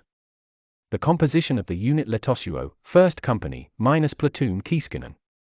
Machine Gun Company -1.5 platoons, Grenade Launcher Platoon, Pioneer Squad, Signal Squad and Light Squad. On December 26, 1939, I received an order from the battalion commander to camp for the night between December 27 and December 28 at Lake Puutijärvi, 500 meters north from the J on the map, and proceed on December 26 at 7:30 in the morning over Puutijärvi in the direction of Pertila, with SA-Suomussalmi Road as the target, where the enemy's telephone connections had to be cut off, blow up the bridges between River Mailajoki and Lakes Kovajärvi, Puutijärvi, mine, block and booby-trap the road. After that, settle in temporary defensive fighting positions on the Lake Kotajärvi-Lake Puutijärvi Isthmus, where the unit has to dig down and contact 2nd and 3rd Companies of the Jaga Battalion 6. On the evening of December 26, 1939, the unit proceeded to the start position of the offensive from the Suomussalmi Road along the terrain to Lake Puutijärvi, where the unit camped in tents for the night on the west side. The next morning, December 27, at 6 a.m. the advance continued over Lake Puutijärvi in the direction of Pertila, which was free of enemies. Clearing the way for the accompanying supply convoy slowed the advance of the unit, as the soft snow was deep and the frost was about 40 degrees. Russian plane immediately spotted our tracks on the lake ice in the morning, but did not locate our unit itself. Shortly afterwards we reached the Suomussalmi Road, which was quite wide and heavily trafficked. The enemy's telephone wires were immediately cut off on the road, a safeguard unit was set, and a strong roadblock from telephone poles and growing trees was built on the road. I immediately sent a strong combat patrol to blow up the River Mailajoki bridge, which only succeeded on the second attempt, due to a severe enemy fire opened from the opposite side of the bridge. At 11:30 a.m. I received an order from the battalion commander to prepare for southward advance from village Pertikaila to Lake Kivijärvi, where on the Lake Kovajärvi-Lake Kivijärvi Isthmus we were to block the enemy's retreat route and settle in defensive positions for the time being. At 12:15 p.m., I informed the battalion commander that Mailajoki had not yet been captured, but the bridge had been blown up. The company was advancing towards the target. The pressure from the enemy was hard. Fighting on both sides of the road, the unit reached the second target, and set up temporary defenses on the edge of a swamp. The men hardly had the time to take the defensive positions when the lookout announced that the enemy unit was approaching by the road in a dense formation, being only about 100 meters away from our positions. We opened fire and destroyed most of the enemy, the remnants took flight into the woods. Shortly thereafter, a larger enemy unit arrived at the edge of the forest, who launched a fierce fire from light machine guns. The enemy made multiple attack attempts, which we repulsed with considerable losses to the enemy. Thus the first day of battle passed and the enemy attempts became weaker and finally ended completely. As the evening darkened, the Russians withdrew from their positions by cars, judging by the sounds. After that, the defensive fighting positions were further improved on the edge of the swamp, while some of the men rested behind the line in tents. At night I telephoned the battalion commander, who gave the orders to advance with my entire unit on December 28 at 6 a.m. with the Lakes Kovajärvi-Matalijärvi Isthmus as the target, which had to be held. The target was reached at 9:30 a.m., despite the harassment by enemy patrols and a 12-aircraft squadron. There I conducted a brief terrain reconnaissance with platoon leaders and ordered the unit to settle in temporary defenses. The digging and fortification of the position started immediately. Less than an hour later, lookouts detected an enemy moving in the direction of the road on a hill about 1.2 kilometers away, and not long after the enemy patrol was skiing from the forest to the swamp and toward our positions. Upon reaching about 100 meters, we opened fire and destroyed the patrol. But now the forest at the opposite edge came to life. It seemed to be blackened by swarming enemies. Machine guns were taken to the firing positions under the protection of the trees and a hellish fire began against our positions. We had already dug deep enough that our pits provided some kind of fire protection, even though our positions were on the front slope due to the dense forest. After the fire, the Russians began their attack over the open swamp in full force. We allowed them to proceed without firing for a distance, but then the enemy was defeated and driven back with a strong fire, especially with the machine gun fire. This was repeated several times and black piles grew on the opening. As the evening dimmed, the enemy cannons also joined in the play, firing from a distance of about 600 meters with a direct fire towards our positions quite fiercely, although most of the shells flew over us into the swamp. The enemy's infantry, supported by machine guns, made repeatedly fierce assaults, but was repulsed each time. The onset of the attack was always known in advance by the fact that the machine gun fire ceased and loud shouting and noises were heard from the Russian ranks. After some time, the fighting ceased for a while, but in the darkness, the enemy launched a new, increasingly desperate attack to break through our lines. Soon there was a quiet squeaking sound from the direction of the road, then a clear pounding of the engines and other loud rumble. In the dark, we couldn't tell for sure what was going on the enemy side. The road was heavily blocked and mined against tanks and armored vehicles. Pioneers stood ready to trigger the explosives from their pits. We finally could see a long black convoy that was slowly driven forward.